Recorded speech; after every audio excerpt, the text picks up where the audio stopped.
Chapter 9:12, Supreme in Shock Supreme? Such an arrogant title. Martial Resolution thought to himself, then cupped his fists and greeted, "My name is Martial Resolution. Upon meeting fellow Daoist, I wonder what business you might have?" Though Emperor Taihao seemed harmless, Martial Resolution remained cautious. Emperor Taihao smiled and said, "I observe that your cause and effect seem to originate from the celestial spirit great world. I have also been to the celestial spirit great world, having ascended here thousands of years ago." Upon hearing this, Martial Resolution was secretly startled. The fact that the other could see through his cause and effect indicated a cultivation level stronger than his own. Feigning surprise, he asked, "Fellow Daoist has actually been to the celestial spirit great world. When was it, if I may ask?" Emperor Taihao sighed and said, "It was during the Immortal Demon War when I fled there."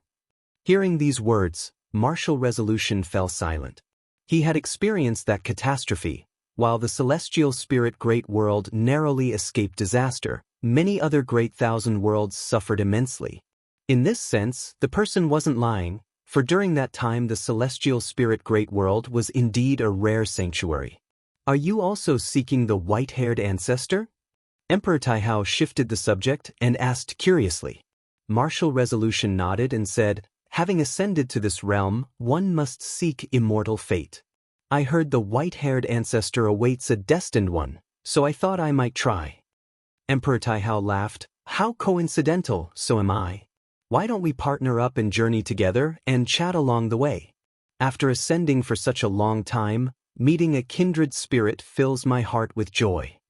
Martial Resolution hesitated for a moment, then nodded in agreement. Thus, the two set off together. Emperor Taihao was adept at conversation. Every question Martial Resolution asked would receive a response, followed by a related inquiry from Emperor Taihao. Before reaching the white-haired ancestor's dojo, Martial Resolution already had a sense of regretting not meeting sooner.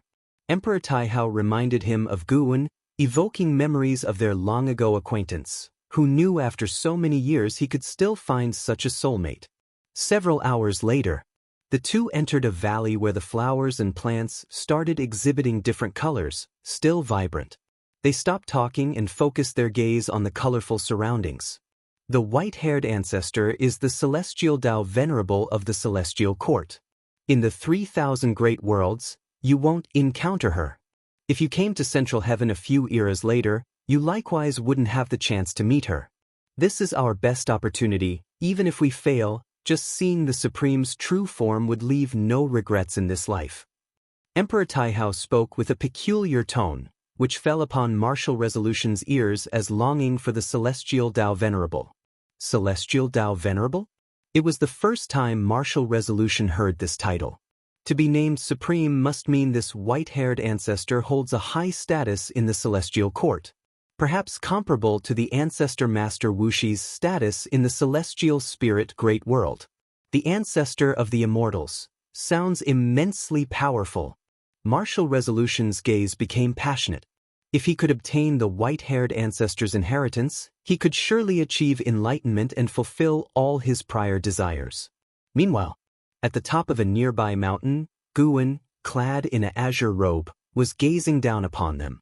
Neither Martial Resolution, nor Emperor Taihao, nor the white-haired ancestor hidden in the depths of the valley sensed Guwen's presence. As long as Guwen wished, they wouldn't see him even if standing right before him. Guwen looked at Emperor Taihao with some pity in his heart. This son of heaven, possessing the greatest talent, would die in Central Heaven. An Xian and the Sin sensed the immortal Emperor's eye that originated from Emperor Taihao's immortal Emperor's eye. The Celestial Emperor helped him restore the power of the Immortal Emperor's eye, allowing him to absorb mana from every living being to grow stronger. Later, he would engage in a decisive battle with Emperor Taihao in this realm.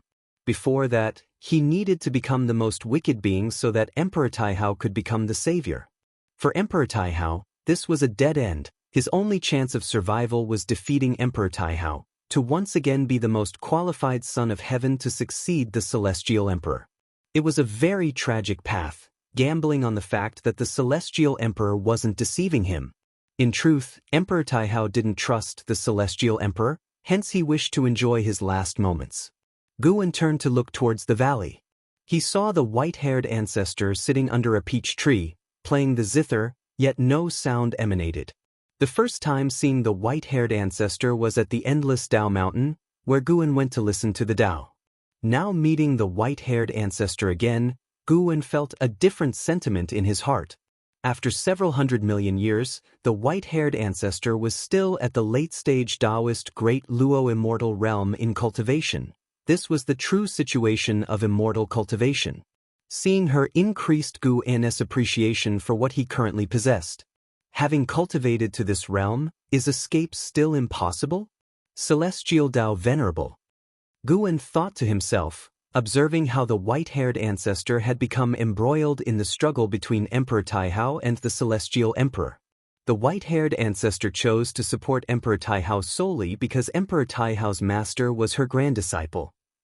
Over the long years, Emperor Taihao's master had already fallen into chaos, yet this sentiment remained. Unfortunately, the white-haired ancestor would never have imagined that the so-called Emperor Taihao was actually the true body of the Celestial Emperor. It's not just her, all immortal gods in the Celestial Court wouldn't imagine. Every time the Celestial Emperor changes identity, he leaves no traces. Those immortal gods who knew the truth no longer exist. Guan came this time intending to assist martial resolution. Since the white-haired ancestor was destined to die, he chose to strengthen his old friend. According to the original fate, martial resolution did not earn the white-haired ancestor's trust. Instead, it was Emperor Taihao who stayed. Many years later, when martial resolution, along with great powers worldwide, campaigned against the human race led by Emperor Taihao, seeing him again shocked martial resolution. He never expected such a close friend would tread such an intensely wicked path. Under Guan's watchful eyes, martial resolution and Emperor Taihao entered the valley and met the white-haired ancestor. Facing this celestial Dao Venerable, martial resolution was quite nervous, whereas Emperor Taihao appeared very composed. The white-haired ancestor was indeed waiting for Emperor Taihao. However, since martial resolution came, she symbolically issued a test, asking both to comprehend a great cauldron. Guan silently aided martial resolution with Dao intent, enabling him to first comprehend the secret technique within the cauldron, surprising the white-haired ancestor. Though surprised inwardly, the white-haired ancestor remained outwardly calm, as if she had predicted this outcome. Before Emperor Taihao awoke, she accepted martial resolution as a disciple. The process was clean and swift, making martial resolution believe the legends were indeed true. He was immensely excited and immediately bowed to the white-haired ancestor. After a long while, Emperor Taihao also awakened. He successfully comprehended the secret technique, but upon learning martial resolution had achieved enlightenment quicker, he was shocked. He gave martial resolution a deep look. His astonishment surpassed even that of the white-haired ancestor. So the talent of a mortal spirit can surpass that of the Son of Heaven? Thus, martial resolution and Emperor Taihao both apprenticed under the white-haired ancestor to henceforth cultivate supreme Dao technique in this valley. The white-haired ancestor watched martial resolution, engrossed in discussion with Emperor Taihao, feeling a mix of emotions. She merely sought to wait for Emperor Taihao, unexpectedly encountering such a prodigy. His talent was average, but deep within his soul lay a peculiar true meaning of the great Dao. Coupled with his incredible comprehension, after her initial shock, the white-haired ancestor suddenly had an idea. If you find any errors, ads pop up, ads redirect, broken links, non-standard content, etc., please let us know reports so we can fix it as soon as possible. Chapter 9:13 Hongmeng Creation. After 3,000 years of cultivation at the white-haired ancestor's dojo, the heavenly emperor roamed the world once more, wildly absorbing living beings' cultivation levels. Those beings did not die after being deprived, but without cultivation in the middle heaven world, it was almost equivalent to a death sentence.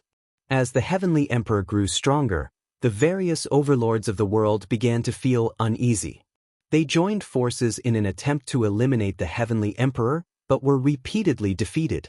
Meanwhile, the heavenly emperor cemented his fearsome reputation. Supreme Demon God. His demonic might engulfed the world, leaving all beings anxious. With this great battle, even the Wuxia disciples learned of the Supreme Demon God's existence. The Wuxia disciples never expected that the human race in Central Heaven would be the first to initiate catastrophe in this world.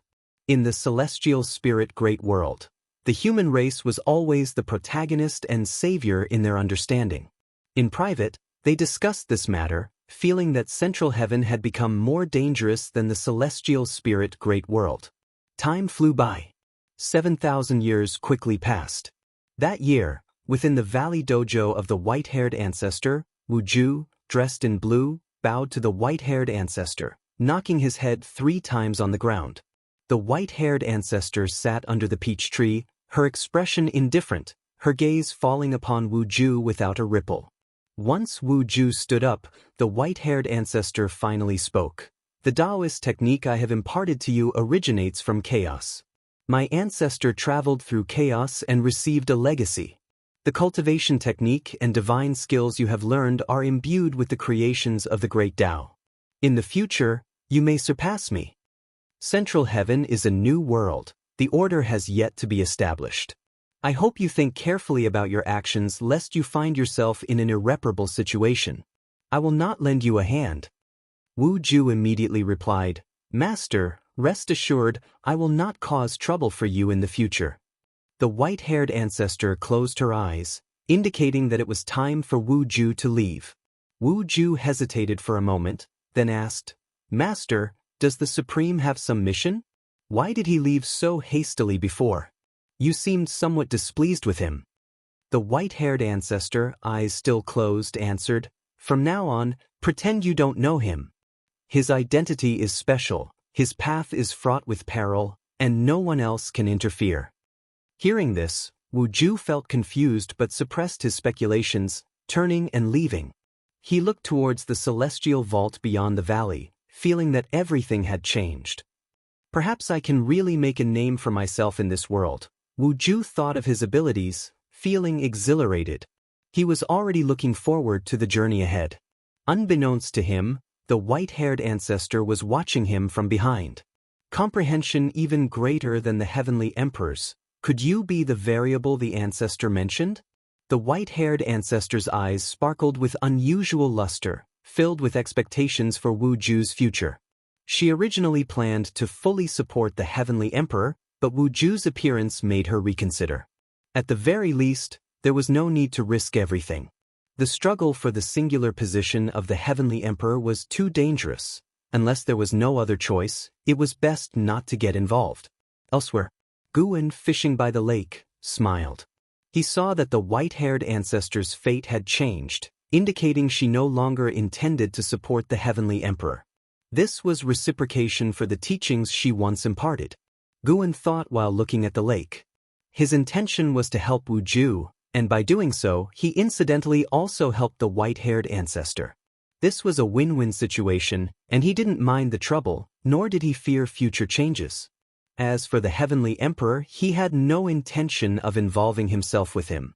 Setting down his fishing rod, he stretched his neck, the reflection in his eyes showing scenes of the underworld. Zhang Buku and Su Yu were advancing, intending to utilize reincarnation to travel to Central Heaven. With more old friends coming to Central Heaven, Guan grew more eager for the future.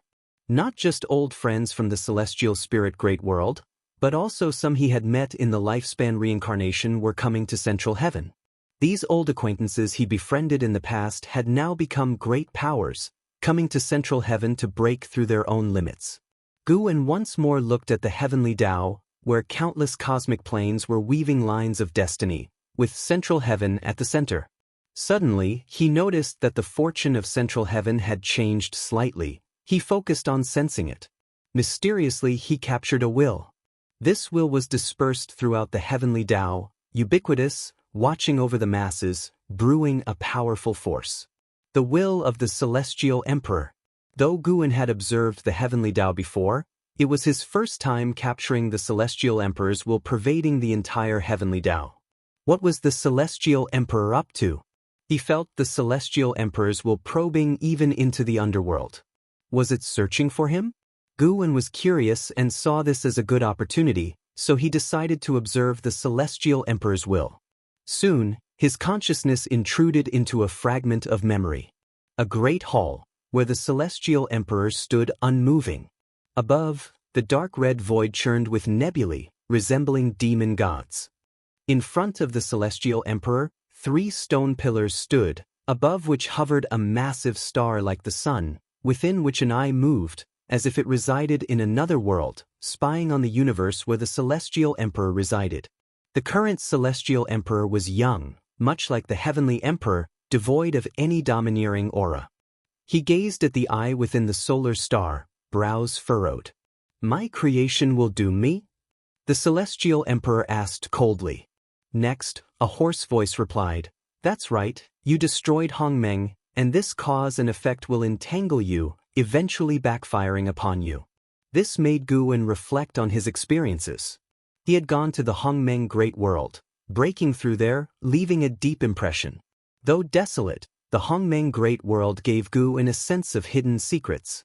After becoming a saint, Guwen looked again, seeing the Hongmeng Great World beneath the heavenly Tao, lying deeper within the cosmic plane. In terms of size, Hongmeng was even larger than the entire range of the heavenly Tao, like an abyss giant mouth beneath the heavenly Tao, ready to swallow it at any moment. However, the Hongmeng Great World hid no saints or supreme emperors of merging Tao, only a few lingering souls lurking in the shadows, or faint wills waiting to be born. Could the founding of the heavenly Tao be related to the Hongmeng Great World? Guwen grew interested. Is Hongmeng truly so terrifying? The Celestial Emperor asked, tinged with doubt. The hoarse voice continued, "Hongmeng's history predates chaos itself. In past eras, beings as powerful as you were born there, yet Hongmeng persists, never entirely swallowed by chaos. Surely, that's not mere coincidence." The Celestial Emperor fell silent again. Guwen became interested in the eye, but he could not perform cause and effect deduction on it within this memory fragment. The memory was simply too ancient, appearing before the birth of the heavenly Tao, making it difficult to estimate this entity's cultivation level. If you find any errors, ads pop up, ads redirect, broken links, non-standard content, etc., please let us know reports so we can fix it as soon as possible. Chapter 9:14. Mysterious Curse. How many years has the heavenly Tao existed? It can no longer be measured by time, yet even so, Guwen remains vigilant against unknown cause and effect. Although the Celestial Emperor does not greatly revere the existence of this eye, beings that lived before the heavenly Tao are unimaginable entities, coexisting with the great Tao. I refuse to believe it. I will see how Hongmeng retaliates against me. The Celestial Emperor snorted coldly, his tone filled with disdain. If I can exterminate the Lord of Hongmeng, I can annihilate the cause and effect of Hongmeng. After speaking, the Celestial Emperor turned around and stepped forward, while the eye within the solar star fixed its gaze firmly on him. Guwen gazed steadily at this eye, sensing a strange power from it. The owner of this eye seemed to be cursed. The root of anything is the great Tao, and curses also originate from the great Tao. They can be observed. The curse power entwining this eye is more profound and unfathomable than any curse Guwen has encountered before. Merely sensing this curse power made Guwen feel that the owner of this eye was suffering greatly. Perhaps he existed within the solar star because he was cursed. As the Celestial Emperor departed, the scene suddenly changed. The Celestial Emperor appeared above the vast bright light of the heavenly Tao. His aura had already changed, 7/10 similar to the Celestial Emperor Guwen observed before. Now it was the early creation period of the heavenly Tao. The Celestial Emperor was immersed in his creation, his face full of satisfaction. The heavenly Tao was newly established, with no living beings yet, but he could already see the future of the heavenly Tao. Gradually, the smile on the Celestial Emperor's face disappeared. He seemed to see something. Anger flashed in his eyes. However, from Guwen's perspective, a shadow appeared behind the Celestial Emperor. The figure of that shadow was identical to the Celestial Emperor, only its movements did not match, as if the shadow was about to come alive. And the Celestial Emperor did not notice the anomaly behind him. When the Celestial Emperor bent down to rush downward, that shadow lingered in the void. Guwen saw clearly that the Celestial Emperor was unable to perceive it because the shadow's realm was far above his. At that time, the Celestial Emperor had not yet achieved the Supreme Emperor of Ultimate Merging Dao, while that shadow was already at the Supreme Emperor Perfect Cultivation level. The memory fragment shattered again, and Guwen entered another memory. A long time passed. Guwen opened his eyes, his fishing rod unchanged. No fish had yet taken the bait, but it was already near dusk. From the Celestial Emperor's will, Guwen glimpsed many beings. These beings appeared in the Celestial Emperor's memories because the Celestial Emperor was currently puzzled. Just like that shadow, the Celestial Emperor did not notice at first, but as he reached the Supreme Emperor of Ultimate Merging Dao, he became aware of its existence, though he could not trace its whereabouts. This time, the Celestial Emperor used his will to search the entire Heavenly Dao, not targeting Guwen, but the cause and effect of Hongmeng. As for why the Celestial Emperor conducted the search at this time, perhaps he sensed something. Guwen started to reel in his rod. The recent observations sparked new guesses and understandings of the great Dao within him. He was now very interested in Hongmeng, for the Celestial Emperor ironically could create the Heavenly Dao seemingly by leveraging the cause and effect of the Hongmeng Great World. He hesitated about whether to take a trip to the Hongmeng Great World. While the Celestial Emperor might not perceive the existence of the Hongmeng Great World, he could step directly into it. Forget it. Better not go, focus on becoming stronger himself. Guwen could see a long future for the Heavenly Dao. As long as the future could be seen, it meant there was no calamity that could threaten him. He would not settle for the primordial Tai True Saint realm. Even if there was no one in the same realm on the surface, he would still strive to grow stronger. When there were no more puzzles in his heart, that would be the moment of truly being the strongest. The supreme demon god roamed invincible, no creature could subdue him, and in the years that followed, human race strong men began to rise, following him in battle, making all living beings in the world feel a sense of crisis. Thus, the one who established the concept of the demon race, a figure of great power, called upon all the demon race of the world to gather and select a demon emperor together, to unite the demon race of the world, and jointly resist the supreme demon god. For a time, the entire world became lively, with powerful beings flying over the Daoist field of the beginningless every day, provoking much discussion among the Wuxia disciples. On this day in the courtyard, Xiao Lan came to find Guwen. She sat by Guwen's side and curiously asked, "Is that little creature from before going to rise in this grand event, becoming one of the 7 demon emperors, or even the ancestor of 10,000 beasts?" She always remembered that day. She and an Exen accompanied Guwen fishing. When they encountered a fire-red crow, Guwen said it would become the ancestor of 10,000 beasts in the future. Its name was Feng Qiu. Guwen was holding a book recently written by Wuxia. He replied casually, "That's right, as early as a few years ago he had already become famous throughout the world, just that the fame hadn't reached Wuxia yet." Upon hearing this, Xiao Lan became even more curious. She began to question about this upcoming demon race grand event, and Guwen answered them one by one, as these were events soon to happen, and Xiao Lan couldn't interfere, revealing the secret wouldn't affect much. From Guwen's answers, Xiao Lan could already feel how strong the demon race had become. She found it incredible. After spending so many years in Central Heaven, she felt time flew by quickly. The first day of arrival seemed just like yesterday, yet during these years, Central Heaven's foundation already far surpassed the celestial spirit great world. The demon race had over 100 beings reaching the Taiqing golden immortal realm. What kind of talent was that? Her mindset began to change, from looking down at Central Heaven to looking up. For the first time she felt her own talent was quite ordinary. By the way, what is the origin of that supreme demon god? Is it also a pawn of the heavenly court immortals? Xiao Lan asked, perplexed. Such a powerful demon race couldn't overcome the supreme demon god? Then how terrifying must the supreme demon god be? Guwen glanced at her, smiling. "You have become smart." Xiao Lan fell silent for a moment, then asked, "Does it have to be that all living beings slaughter each other for the heavenly Dao to advance? Such rules seem too absurd. In your eyes, it might seem as if the heavenly Dao is at a standstill, with living beings born and perishing, But in reality, each tribulation breeds stronger beings, their cultivation levels, their destiny, strong enough to rival the entire heaven and earth. The heavenly Tao is indeed unfair to mortal spirits, but it favors the immortals. Guwen answered, stating the facts. The celestial court also had similar tribulations and reincarnations, each time consuming 90% of the immortal gods. Yet those who survived grew stronger. Those celestial Tao Supremes were those who survived the calamities, breaking through limits. One immortal's destiny equals millions of immortals. And it was with such a strategy that the celestial emperor continuously grew stronger. However, such a strategy also had limits, and now the celestial emperor was aware of a bottleneck, wanting to change the heavenly Tao. Xiao Lan looked up at Guwen asking, "Senior brother, will you interfere with central heaven in the future?"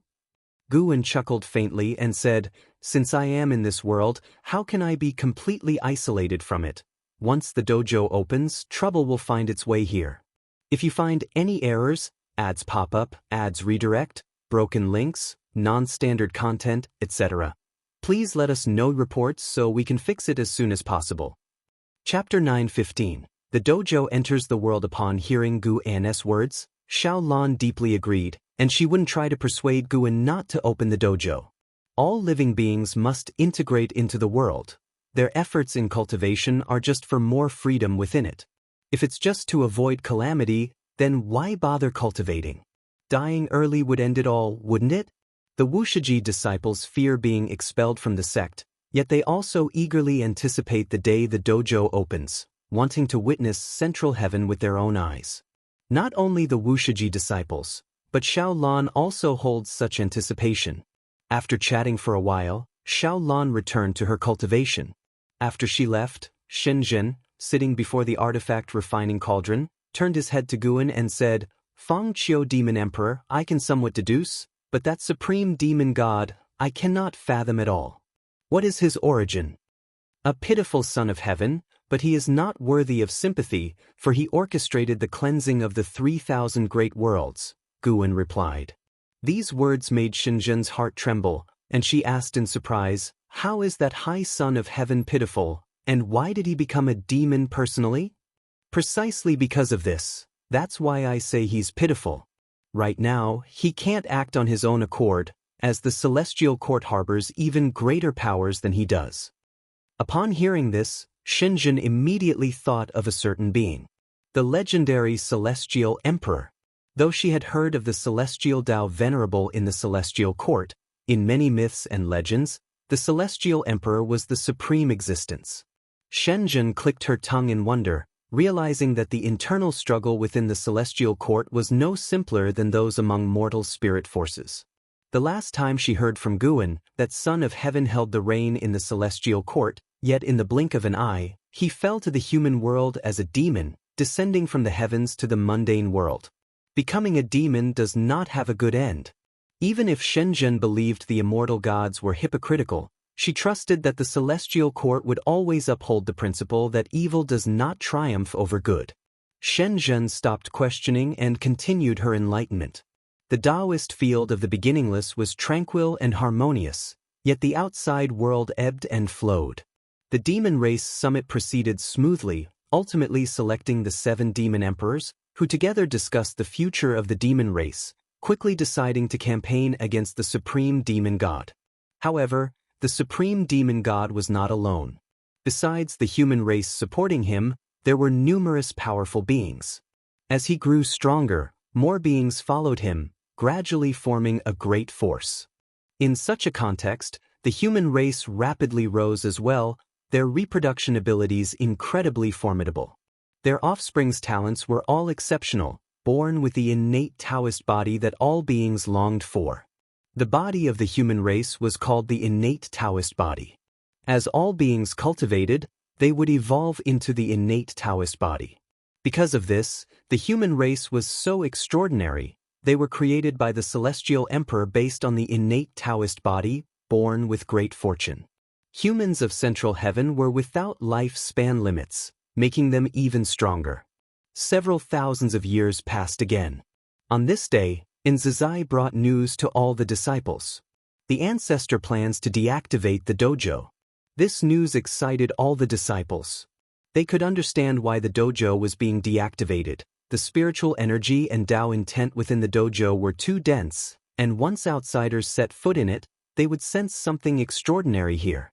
Even if they disguised themselves as mortals, outsiders wouldn't believe it. Simultaneously, Nzazai also informed them of the upper cultivation level set by the ancestor, forbidding anyone to exceed the free immortal cultivation level. Such cultivation level in the Great Thousand World wasn't very low, but in Central Heaven, it truly was just mortal. At noon, Guwen stood on the cliff of the Mountain of No End, gazing at the celestial vault. He was looking at the palace of the pole star in the celestial court.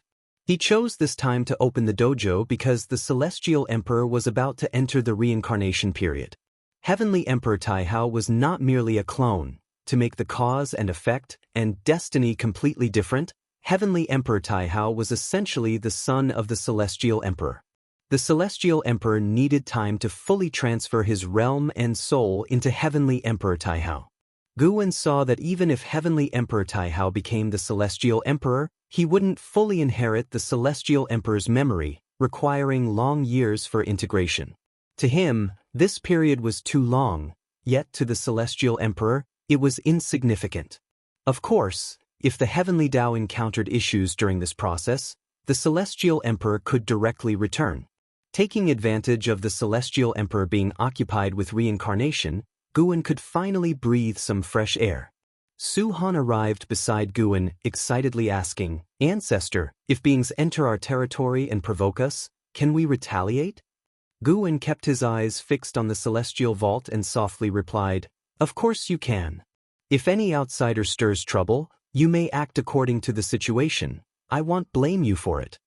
Upon hearing this, Su Han instantly beamed with joy, thanked Guwen, and then turned to leave, ready to spread the news to all disciples. Guwen continued to stare at the celestial vault, waiting until nightfall, with billions of stars adorning the sky, beautiful as a painting. When he turned around, the moon set and the sun rose, heralding a new day. All disciples were making preparations, looking forward eagerly. A year later, at the break of dawn, the spiritual energy of the Wuxia Dao field began to sink, quickly alerting all the disciples.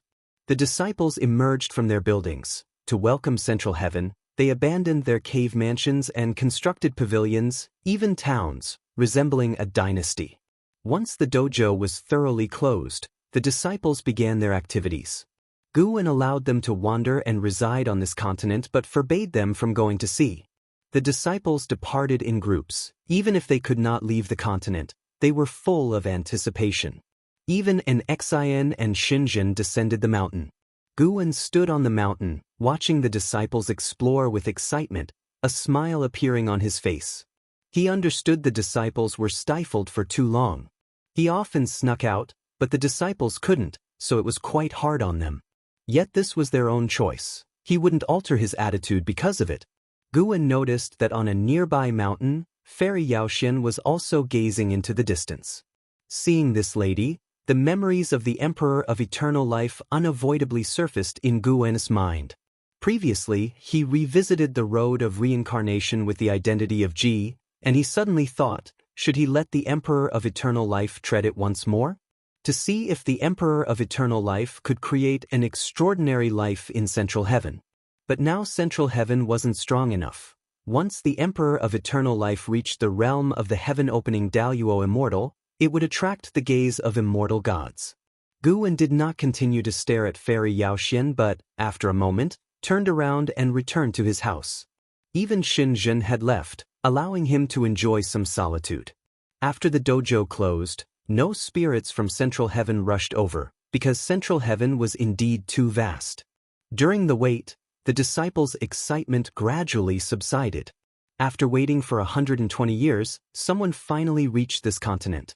A man in a Daoist robe, riding a banana leaf, crossing the sea to arrive. He was a human race cultivator, with cultivation at the profound Yuan-free immortal realm. Such cultivation was not strong in Central Heaven, but also not the weakest. Upon discovering that this continent hid many beings, he developed a keen interest in it. If you find any errors, ads pop up, ads redirect, broken links, non-standard content, etc. Please let us know reports so we can fix it as soon as possible. Chapter 9:16. The variable from Earth. Someone is coming. Before the Daoists set foot on the continent where Wuxia was located, all the Wuxia disciples sensed it. They were quite excited but did not go to greet him. Instead, they took their respective positions, waiting for the first test. Guwen was practicing Tai Chi in the courtyard, wearing loose white clothes, feeling leisurely and content. Shenzhen, for once, was not sitting in front of the artifact refining cauldron. She stood aside, watching Guwen practice, and curiously asked, "What kind of connection will this newcomer have with Wuxia?" She could deduce the past of beings with higher cultivation levels than herself, but couldn't predict the future of Wuxia. She saw the Daoist past in her mind, yet couldn't foresee his future with Wuxia. The future of the Daoist seemed missing a piece, making his future complex and intertwined. "Wouldn't it be more interesting to see for yourself?" Guwen replied casually with a calm tone, seemingly uninterested in the Daoist. In fact, he was indeed not interested, not even thinking of meeting the person. His arrival merely symbolized that Wuxia was about to merge into central heaven. More interesting people would come to Wuxia in the future, and Wuxia would also provide opportunities for some cultivators, making them figures of world renown. Overall, Wuxia would bring many possibilities. Guwen was quite open about this, only requiring his disciples not to reveal their identity as Wuxia disciples. Central heaven is not simple. There are immortal gods watching from above, so Guwen's Dao intent enveloped the continent, allowing the disciples' Qi concealment techniques to escape the scrutiny of immortal gods. Seeing Guwen's demeanor, Shenzhen knew he was completely uninterested in the visitor. She rolled her eyes and smilingly asked, "Will you take in disciples in the future?" "Everything has its own destiny." Guwen answered nonchalantly. "Destined by whom?" Shenzhen almost blurted out, but she knew Guwen would never admit it. Even until now, she wasn't sure how strong Guwen was. She could only confirm that he was stronger than most immortal gods, but not to the extent of disregarding the celestial court. While she was lost in thought, the Daoist had already arrived. He folded the banana leaf and began walking on foot. When he saw that a human race lived here, he felt relieved and began to converse warmly. Through this Daoist, the Wuxia disciples could also learn about the current situation of the human race. The human race cultivates the fastest in the world, but because it's too fast, crossing the tribulation is more challenging than for other beings. Now, with the presence of the supreme demon god, survival has become even more difficult for humanity. This Daoist disliked the actions of the supreme demon god, so he left the human race to live alone. However, wherever he went, other beings either fled in panic or hunted him. Eventually, this Daoist chose to stay on the continent, which increased the pressure on the Wuxia disciples. They initially thought this person was just a passerby, but never expected him to stay. Especially those disciples who greeted him silently exclaimed in distress. However, Guwen did not let the disciples be embarrassed.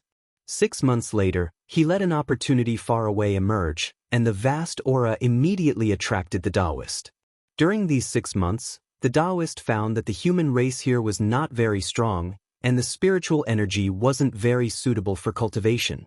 His interest was already waning. Now, feeling a vast spiritual energy, he bade farewell to those around him and then flew off the continent. The 2 disciples who had made his acquaintance let out a sigh of relief, as did the disciples disguised as shopkeepers, pedestrians, and officials in the street. Because of one person, more than 2 million disciples had to disguise themselves as members of a dynasty, with nobles and commoners, which was more challenging than they had anticipated. Born in central heaven, the beings had significant cultivation and large spheres of activity, occasionally moving to another place, often catching the Wuxia disciples off guard. Once the Daoist departed, the disciples could finally breathe a sigh of relief. On the mountain of no end, in the courtyard, the ghost mother of ephemera stood in front of Guwen, remarking, "That person was quite abiding by the rules, not forcing his way up the mountain when told not to." Guwen sat on the steps before the pavilion, carving a wooden sculpture, softly laughed and said, "Indeed quite rule-abiding, and he didn't steal my medicinal herbs either." The ghost mother of ephemera came precisely because of this matter.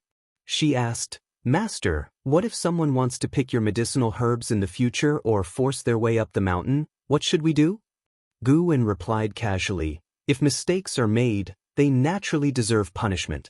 Depending on the situation, for minor infractions, erase their memory and expel them. For serious ones, let their soul dissipate here." Upon hearing this, the ghost mother of ephemera didn't feel a trace of fear, instead showing a smile. Handling things this way is quite refreshing. If they had to constantly endure grievances to conceal their cultivation level, their Dao heart would be unsettled. Afterward, the ghost mother of ephemera stopped bothering Guwen and turned to leave. Not long after she left, Guwen suddenly looked up, squinting, gazing toward the horizon. He discovered a mysterious aura coming from the chaos, rapidly approaching the heavenly Dao. This speed had already surpassed the full speed of a Dao Extreme Daoyuo Immortal. Moreover, this aura was exceedingly difficult to detect, even for the Supreme Emperor of Ultimate Merging Dao. For the Celestial Emperor, this aura should be very faint too. Yet, if the Celestial Emperor was observant, he should be able to notice it. Otherwise, this aura wouldn't have dared to descend coinciding with his rebirth. Guwen narrowed his eyes and an unusual color shone in them. That is, in Guwen's pupils, a meteor was reflected, a meteor shining with azure light, traveling across the void. Upon closer inspection, within the azure light were actually 3 train carriages. These were the carriages of a high-speed rail from Earth, containing dozens of mortal auras. Most of these mortals were sleeping with their eyes closed, a few were holding mobile phones, reminding Guwen of his past life. The clothing of these people, as well as their phone models, were very similar to what he used to know before his death in his previous life, at least recognizable to him. What on earth? Where did these people come from? Judging by their state, they seemed unaware that the carriages were moving through the universe, as if they were resting in the night. Guwen closely observed them, calculating their cause and effect. He found these people came from an extremely distant Earth, with their cause and effect originating from beyond the chaos, to his surprise. However, these people were indeed ordinary humans from Earth, with no cultivation level, living mundane first halves of their lives with no contact with extraordinary power. As their carriages moved forward, they were enveloped by a mysterious force, directly transported away from Earth, out of the universe, crossing through the void and into chaos. This process was long and complex, yet the people inside the carriages were entirely unaware. Act of a saint. Guwen was nearly certain of this, though this saint seemed very wary of chaos, not daring to reveal his power. The force within the carriage was very faint. If the Celestial Emperor could perceive it, he could exert full power to stop these 3 train carriages. He deduced these 3 carriages would silently break into the heavenly Dao and fall into the 3,000 great worlds. When the people inside the carriages awaken, the carriage would have already stopped on a desolate land. If you find any errors, ads pop up, ads redirect, broken links, non-standard content, etc., please let us know reports so we can fix it as soon as possible. Chapter 9:17 Great Infinite Demon Ancestor Guwen was very interested in the mastermind behind the 3 train cars. He no longer fixed his gaze on those train cars, but instead turned his eyes towards the distant Earth.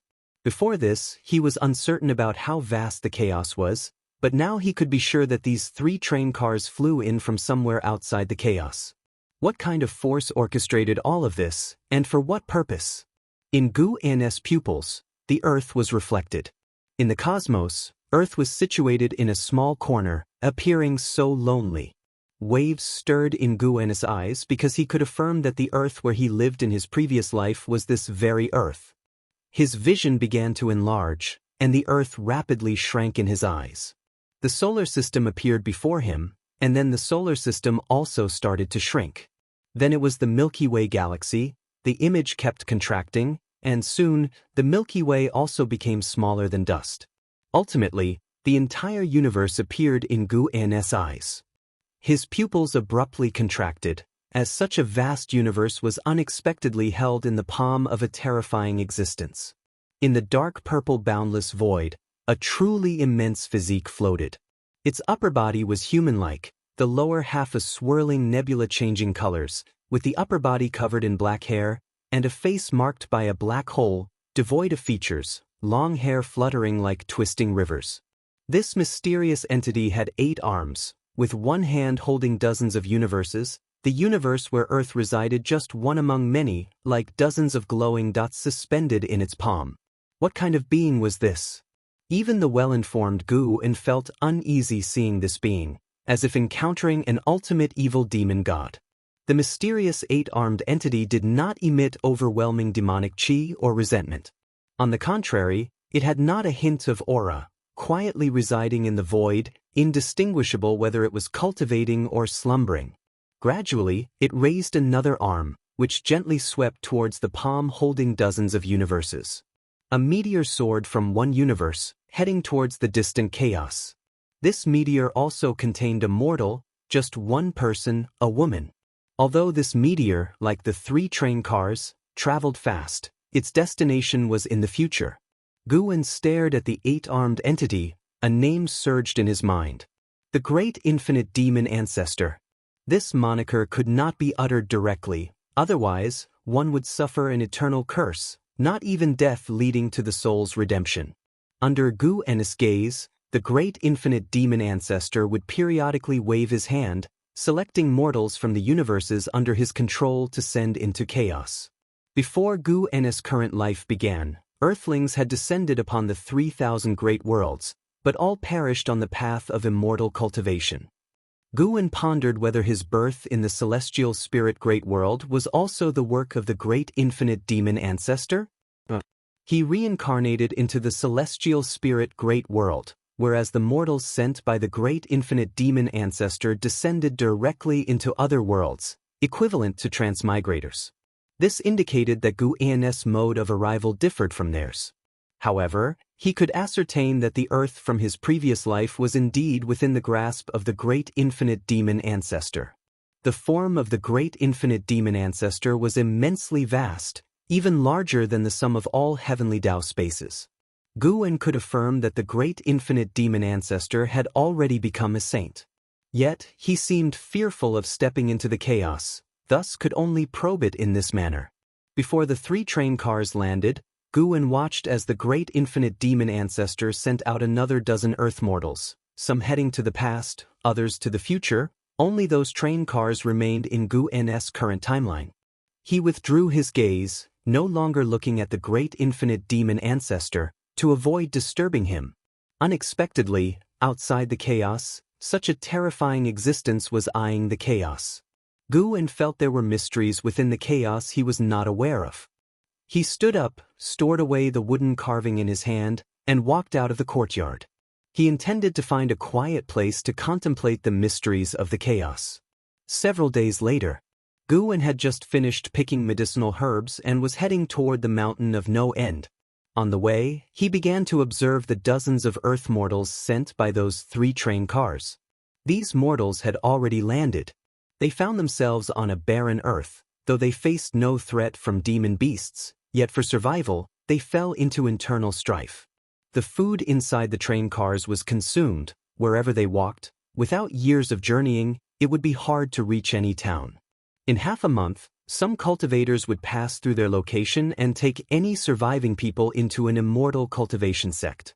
Ultimately, out of this group of Earthlings, only 8 survived.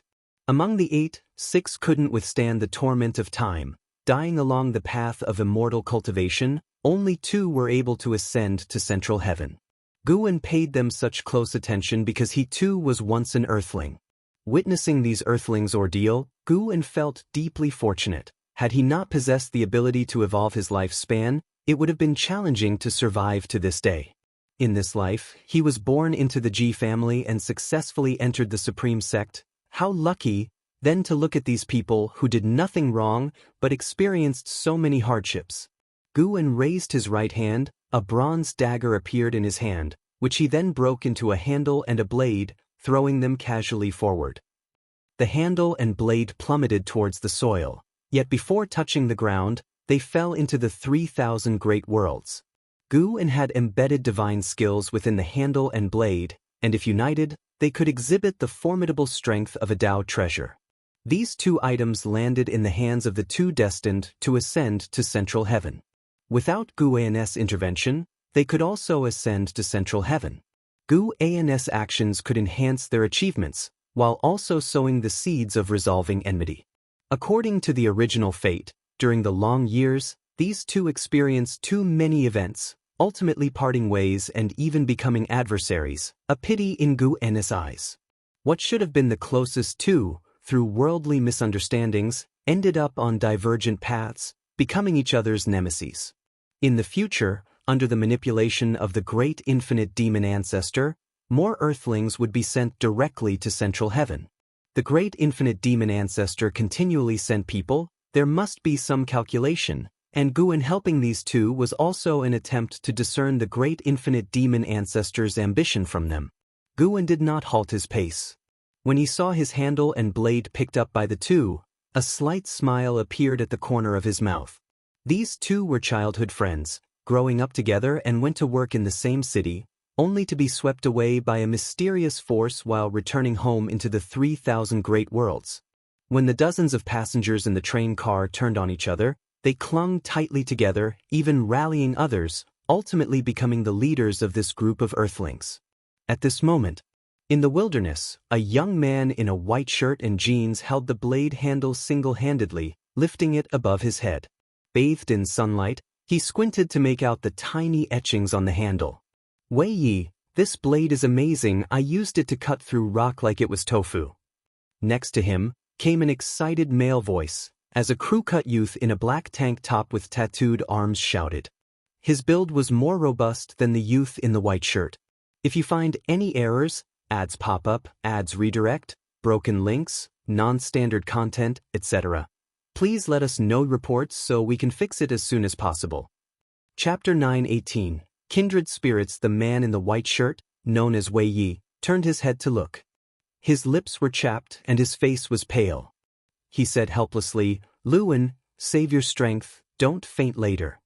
Luan held a blade less than 20 centimeters long, as if it were a treasure, repeatedly comparing it to a large stone nearby, which made Wei Yi feel both angry and amused.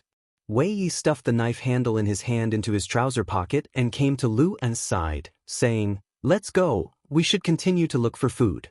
If we can't find any, not only will there be trouble, but we'll starve to death as well." Hearing this, Luan nodded. He carefully held the blade, afraid of getting cut. The two of them picked a direction and walked. "Wei Yi, where do you think we are? In the Northwest's uninhabited area, or have we gone abroad?" "I'm not sure either. Maybe we are no longer on Earth." "Really? Have we traveled through time and space?" "Anyway, I think this place is weird. Every night I feel like someone is watching our carriage." The two chatted sporadically.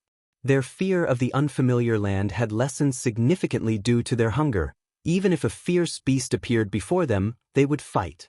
Wei Qing and Luan, who came from Earth, stumbled into a great thousand worlds immortal cultivation realm. For Guan, decades were fleeting, but for them it was an agonizing time. The 8 earthlings who survived were taken by cultivators to their sect, but only Wei Qing was found to have good talent for immortal cultivation. The other 7 spent their lives struggling to achieve anything. Initially, Wei Qing would protect them, but he often had to go into seclusion. After being bullied by a group of disciples, Luan decided to leave the sect solo. Eventually, he joined the demon sect, practicing evil skills, and formally embarked on the cultivation path. When the two met again, they were in opposition, belonging to justice and evil. Wei Qing from Earth wasn't that rigid. Seeing Luan, he was still happy and sympathized with Luan's reasons for joining the demon sect. Unfortunately, their relationship could only remain hidden from then on. Guan wrote their stories into a book for interested disciples to read. One day, another outsider arrived on the continent, making the Wuxia disciples vigilant once more. With prior experience, the disciples became more composed. Simultaneously, Guan stood on the mountain top, watching the 7 demon emperors besieging the supreme demon god. The supreme demon god was transformed from the heavenly emperor. As a being who once reached the realm of mixed element profound venerable immortal, even if his cultivation level had dissipated and he had to start anew, he was not inferior to the 7 demon emperors. In the first decisive battle, he forcibly killed a demon emperor, causing others to retreat with clipped wings. The news spread across the land, causing panic among all living beings. Meanwhile, the human race, upon hearing the news, became more unscrupulous. Gradually, to the spirits of Central Heaven, the human race seemed like evil demons, and all living beings feared them. If this continued and the immortal gods did not take action, no one in Central Heaven could stop the supreme demon god.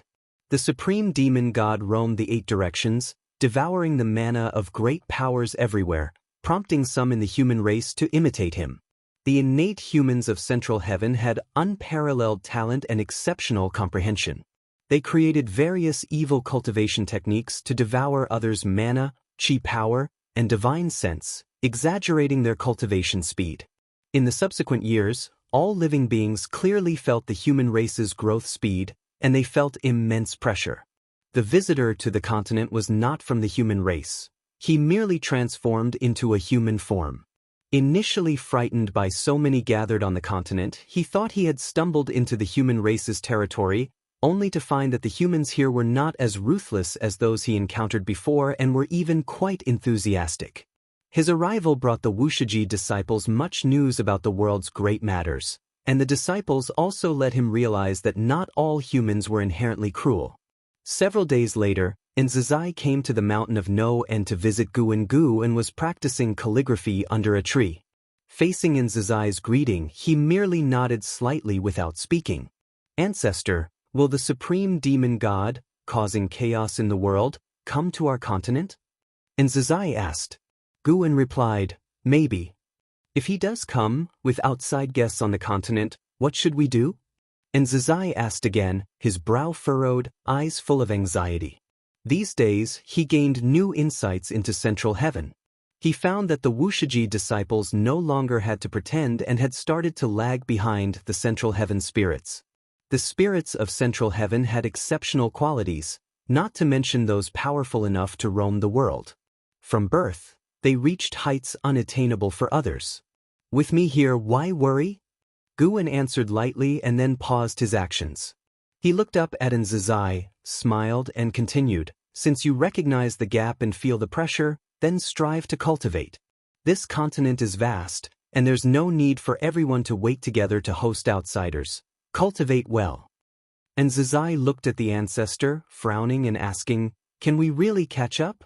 When they first arrived in Central Heaven, there were no spirits in sight. At that time, the disciples had a transcendent attitude observing all things. But now, their cultivation level was insignificant in Central Heaven. Watching those spirits be born and surpass them, the disciples were somewhat struck and felt lost. Many things, if you look at them after 10,000 years or 1,000,000 years, the situation might be different. You can only control yourself. Throughout history, there have been countless geniuses and great powers, but few can survive for long. Guan spoke earnestly, talent wasn't something he could change. The Wuxia disciples came from the celestial spirit great world, which did not count as first class even among the 3,000 great worlds. How could their talent compare with the Central Heaven spirits, who were at the center of the heavenly Tao? Being around Guan, the disciples' insight into the great Tao continually grew. While they might not deeply feel it now, upon achieving enlightenment in the future, they would understand the importance of enlightenment. The Central Heaven spirits' talent was strong, but when they hit the bottleneck of attaining the Daoyuo Dao fruit, they would encounter obstacles. Enlightenment relies not only on innate comprehension but also on acquired creation. After listening to Guan, Xianxia took a deep breath, raised his hand respectfully, and said, "I understand. I will ensure they cultivate well without slacking." Guan laughed and said, "Being surpassed by local spirits isn't necessarily a bad thing. At least when you disguise yourself, it won't be so exhausting since you are originally not as good." This remark left Xianxia unsure of how to respond, so he could only smile wryly. Xianxia looked at the paper on the table before Guan and saw 2 names. Curiously, he asked, "Ancestor, who are Wei Qing and Luan?" Guan replied, "Two destined individuals who will come to us in the future." The reason he wrote their names was partly out of idleness and partly to probe deeper into the causes and effects between these two and the great infinite demon ancestor through repeated writing. If you find any errors, ads pop up, ads redirect, broken links, non-standard content, etc., please let us know reports so we can fix it as soon as possible. Chapter 919. The Justice of the Human Race, a fated person? Then they must be very formidable, right? And Zizai looked at the two names on the paper and sighed, thinking, for the ancestor to personally write their names, they must be extraordinary. Wei Yuan. And Zizai remembered these two names. He didn't know when these two would come to Central Heaven. After spending a long time with Guan, he also understood what to ask and what not to ask. Matters concerning the future should not be inquired about, while past events could be freely discussed. After finding solace with the ancestor, Zizai bid farewell with a courtesy, preparing to inform the other disciples to focus on their cultivation. Although Guan had closed the lifespan dojo, his Dao intent enveloped this land, allowing him to perfectly avoid cause and effect deductions. Unless the immortal gods came here personally, even then, he could erase the memories of the immortal gods. He currently still preferred this secluded life. Compared to constant fighting, life held many interesting things. Playing chess with others, traveling through mountains and waters, fishing in rivers, painting by the mountainside and waterside, and so on, each having its own unique joy. He could also find the true meaning of the great Tao and comprehend it amidst these pleasures. The saints can already harness the great Tao, but the great Tao is vast, continuously creating transformations, endlessly born. The saints' enlightenment still aids in cultivation, but their angles and perspectives of enlightenment have changed. After Zizai left, Guan continued writing names, practicing his calligraphy. The spring breeze blew by, and the river of time in Central Heaven kept extending. 1,000,000 years later, Central Heaven became silent. Above the sea of clouds, Li Xuanmiao, wearing the white robe of an immortal monarch, stood shoulder to shoulder with several other immortal monarchs. They were gazing at the mortal world, discussing. This supreme demon god has already gained momentum and cannot be stopped. Naturally, as he was once the son of heaven who held power in the celestial court. I wonder what his majesty is thinking. Could it really be that he lets him run amok? At this rate, the perfect creation by Hall Master Taihao will be destroyed. Indeed, Central Heaven possesses more creation than other realms, being able to become a significant force of the celestial court. It is said that His Majesty ceded power to Heavenly Emperor Taishang because Heavenly Emperor Taishang is stronger. One immortal monarch had barely finished speaking when he was glared at by the others, quickly silencing him. 3 feet overhead dwells the divine and even immortal gods' fear, because in their hearts, the celestial emperor is heaven, and heaven is everywhere, naturally able to see them. Although Li Xuanmiao did not participate in the discussion, he deeply despised the supreme demon god. Back then, Heavenly Emperor Taishang brought calamity to the 3,000 great worlds, slaughtering countless living beings. Large regions fell because of him, causing Li Xuanmiao to be filled with anger and hostility towards him. Now, seeing Heavenly Emperor Taishang descend again, bringing harm to new worlds, his animosity reached its peak, wishing to personally descend and exterminate him. Even though this supreme demon god possessed power comparable to some immortal monarchs, Li Xuanmiao would absolutely charge at the front if ordered. The immortal monarchs, having mentioned the celestial emperor, fell into silence. When they first arrived, their anticipation dissipated, for with the mischief of the supreme demon god, their subsequent immortal positions would not be peaceful. After a while, an immortal monarch spoke, "Let's go, it's time to find a place to establish a dojo." The other immortal monarchs nodded, and Li Xuanmiao also followed them, flying away from the direction of the supreme demon god. Before descending to the lower realm, there was already a celestial order informing them not to confront the supreme demon god. Initially, they were curious as to which demon god could command Songtian not to let them touch him. They never thought this demon god was the reincarnated son of heaven, making them realize their upcoming years would be walking on thin ice. When the immortal gods descended, no phenomena manifested, for even they did not dare give hope to all living beings. In these million years, all powerful beings who vocally opposed the supreme demon god vanished, all stripped of their cultivation by him. There were undoubtedly many great powers still existing in secret, but no one dared resist him openly. The human race took the opportunity to proliferate greatly. People spread across the world, showing signs of becoming masters of heaven and earth. News of the supreme demon god grew less, not because he paused, but because there were few opponents to make him fight with all his might. Now he could subdue opponents within 3 moves, so naturally no news would spread. But on this day, the supreme demon god faced an opponent he found hard to harm. Under the blue sky, amidst flying sand and stones, on the cliffs above a gorge stood 2 figures. One was the supreme demon god, his head full of disheveled white hair, wearing a black and red long robe, with an aura of evil condensed into blood-like energy surrounding him. His eyes carried a dark red, faintly showing blood threads, looking overwhelmingly sinister. The other was Wuxia, who once visited the white-haired ancestor with heavenly emperor Taishang. Wuxia was already an innate golden immortal. Across the world, his cultivation wasn't much, yet he still came to confront the supreme demon god. Looking at the supreme demon god, Wuxia found it difficult to associate him with that supreme Daoist friend. His eyes were complex, myriad words dissipated in his heart. At this moment he felt no need to say anything as the other's aura already spoke volumes. The supreme demon god indeed had many words to say, and he spoke, "You also belong to the human race, why stop me? Though all living beings see me as a demon, I am the justice the human race pursues. I have never harmed people and even helped many, leading the human race to prosperity." Wuxia said calmly, "That was the human race of Central Heaven. Your deeds have not been kind to me. I cultivate in Central Heaven, benefiting from its creation, and have the responsibility to maintain the order of heaven and earth." The supreme demon god smiled and said, "My cultivation has reached the Miao Zhen Daluo immortal realm. Do you know the gap between us? After your breakthrough is the heaven-balancing golden immortal. Above that is the Taiching golden immortal, and above Taiching golden immortal is the heaven-opening Daluo immortal.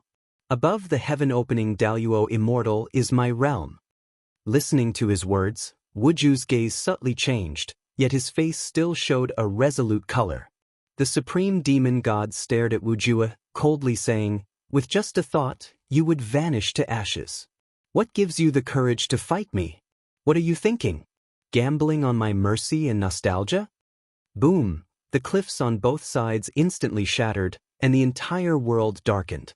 Wuju floated in midair, his entire body tense, instinctively feeling fear. His eyes widened, and his forehead covered in cold sweat. He couldn't believe how powerful the supreme demon god was.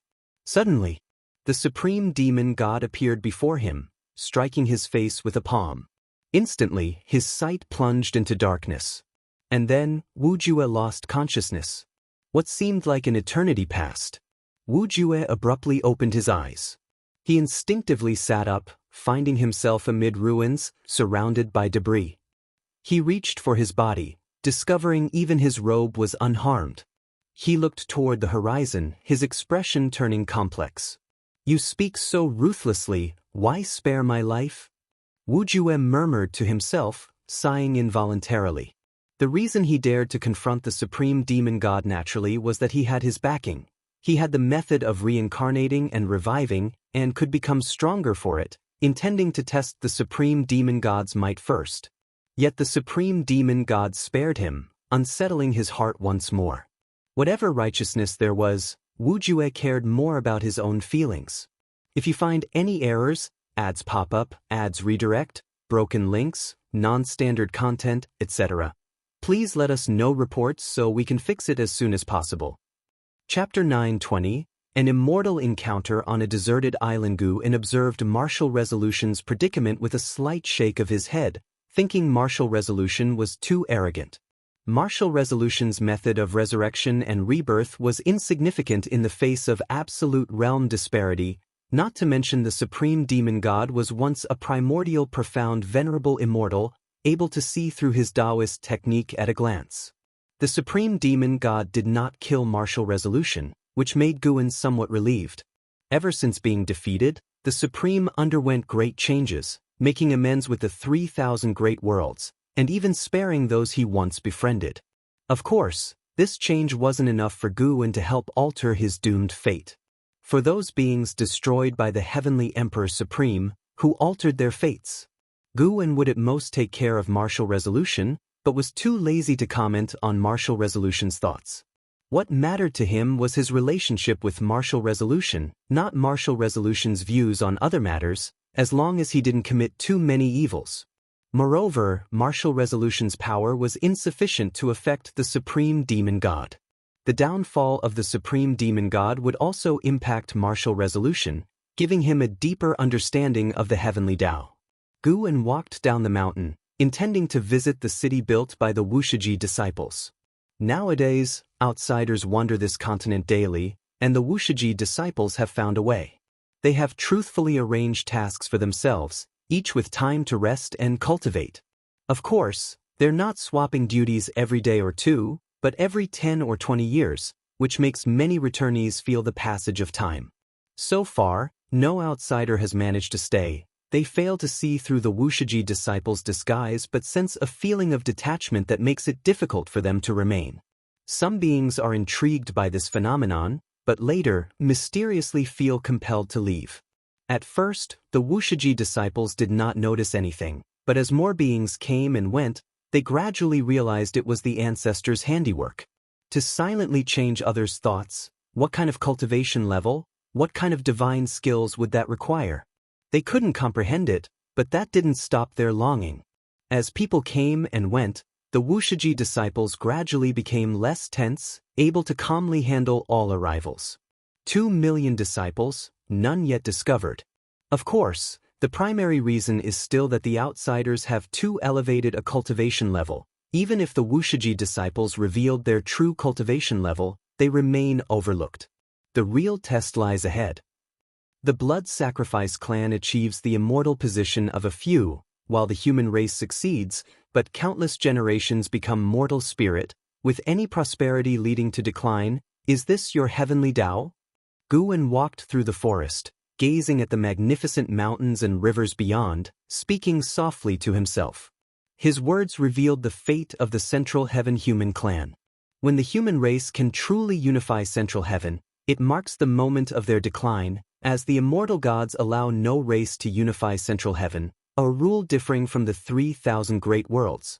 The 3,000 great worlds are unified by the human race with the highest wisdom roots, but the human cultivators, due to excessive intelligence and ambition overshadowing mortal spirits' faith in the immortal gods, incur their displeasure. Guan traveled down the mountain, passing through the Daoist field of the beginningless, feeling as if entering the mortal world, where people toil, transport the escort vehicle, herd cattle, making it hard to believe this is Central Heaven. After leaving the Daoist field, Guan arrived at a deserted island, located far from the Daoist field. Even a free immortal needs many years to cross the sea. He personally built a pavilion on the island, moving slowly without using mana, spending several days. The pavilion is halfway up the mountain. Outside the courtyard is a cliff with views of the expansive ocean. Once the pavilion was completed, Guan descended to the beach, seeing a large sea turtle crawling on the sand, attempting to come ashore, the waves washing over it, its shell a deep gray, seemingly inscribed with patterns, appearing as profound as an array map. This sea turtle is a lowly being of Central Heaven, comparable in strength to a free immortal, yet lacking the divine skills of a free immortal, unable to undergo transformation. Since the human race's rise, the lowest talent of Central Heaven's beings has continually declined, while the highest talent has continually risen. In the future, many beings who fail to achieve free immortal will spread across the earth, even mortal spirit appearing, making the disparity in status and rank even more pronounced. Guan stopped the sea turtle, which looked at him with vacant eyes, then slowly moved aside, wanting to avoid him.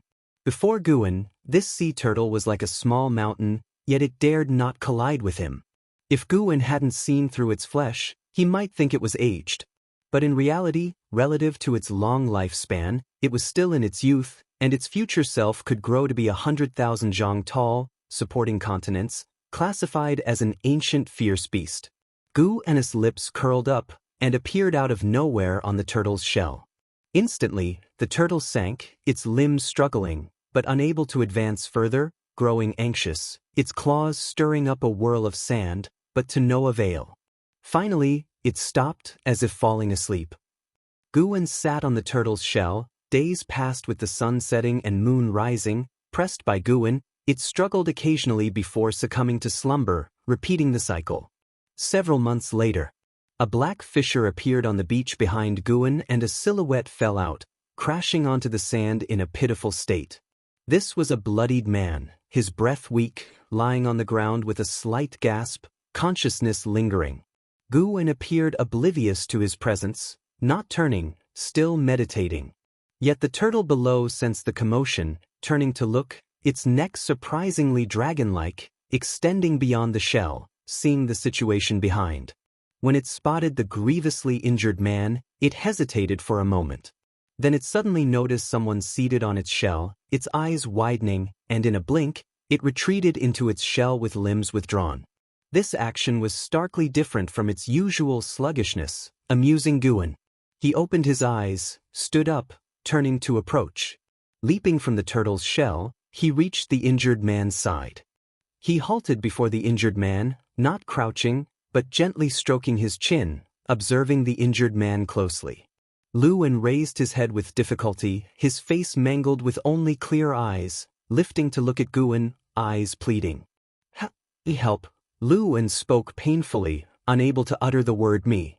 Guwen looked down on him, asking, if I save you, you must serve as a slave for 10 million years. Do you accept? 10 million years? Luwen's gaze froze, startled by the duration. If you find any errors, ads pop up, ads redirect, broken links, non-standard content, etc., please let us know reports so we can fix it as soon as possible. Chapter 921. Obsession with revenge 10 million years? How long would that be? Luwen has already lived for over 1 million years, but 10 million years is still an unreachable time for him. He can feel his vitality slipping away, death approaching him, so powerless that he cannot even rise. This fear prevents him from weighing his options for too long. I'm willing, Luwen said with difficulty, his whole body trembling, using what little strength he had left. Guwen's lips curled into a smile as he looked down at him, waving his sleeve. Immediately, Luwen felt sleepiness surging like a tide, his eyelids drooping. Covered in blood, Luwen fell into a deep sleep, his injuries healing at a speed visible to the naked eye. Luwen had a dream.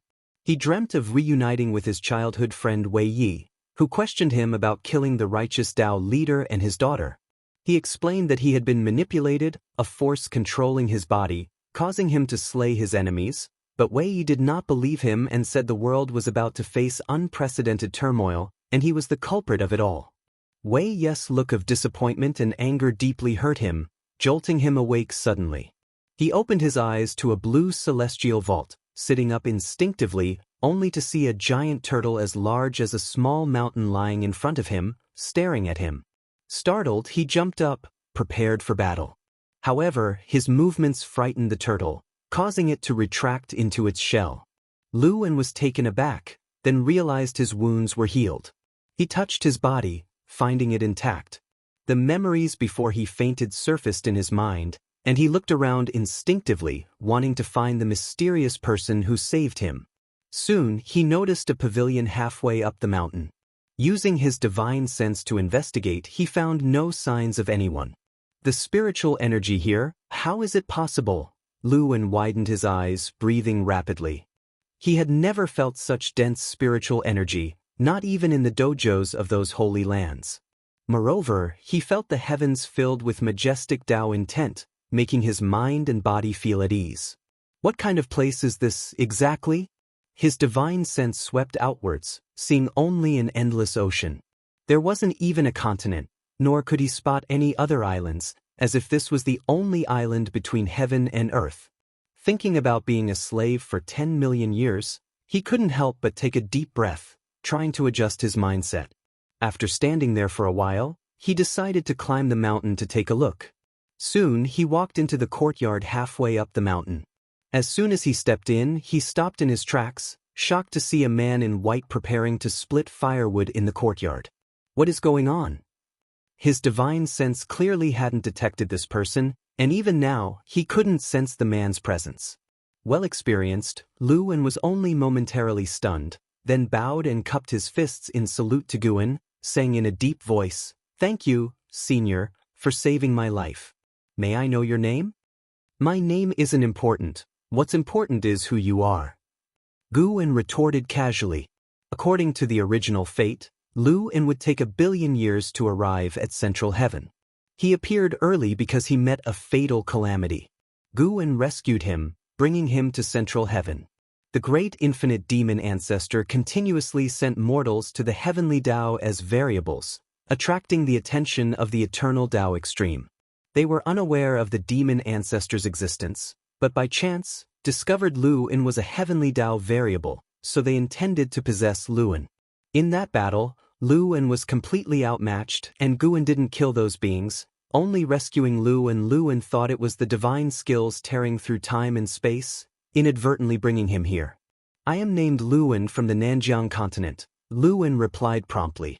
Seeing that Guan had no intention to introduce himself, he boldly asked, "Senior, I agreed to be your slave for 10 million years. May I avenge first? I'm afraid my enemy might reach their end by that time." He spoke sincerely as he truly thought this way. Though 10 million years sounded arduous, following such a transcendent being, even as a slave, would surely yield benefits. Alone in that world, what hatred drives you so urgently? Guan picked up the axe, splitting wood as he answered nonchalantly. Luan gritted his teeth. "That person killed someone important to me. I must avenge them. With your current cultivation level, you can't exact revenge." Guan's tone remained indifferent, yet carried an undeniable authority. Luan fell silent. He began weighing the pros and cons, contemplating whether to forcibly escape, but doing so would violate his principles. Moreover, he might not even be able to escape. "Build yourself a place to live on the island," Guan said leisurely, hearing which Luan showed an expression of unwillingness. Even though unwilling, he didn't choose to act against Guan. He stepped forward and asked beside Guan, "Senior, may I help you first?" Guan did not refuse, handing him the axe, and instructed him to chop the wood piled up in the courtyard before turning to leave. At the courtyard gate, he stopped and seemed to remember something, turning back to Luan with a smile. "I almost forgot, live as a mortal on the island from now on." As he finished speaking, he waved his sleeve towards Luan, who couldn't avoid it. He only felt a gentle breeze on his face. The next second, his expression changed drastically as his mana dissipated.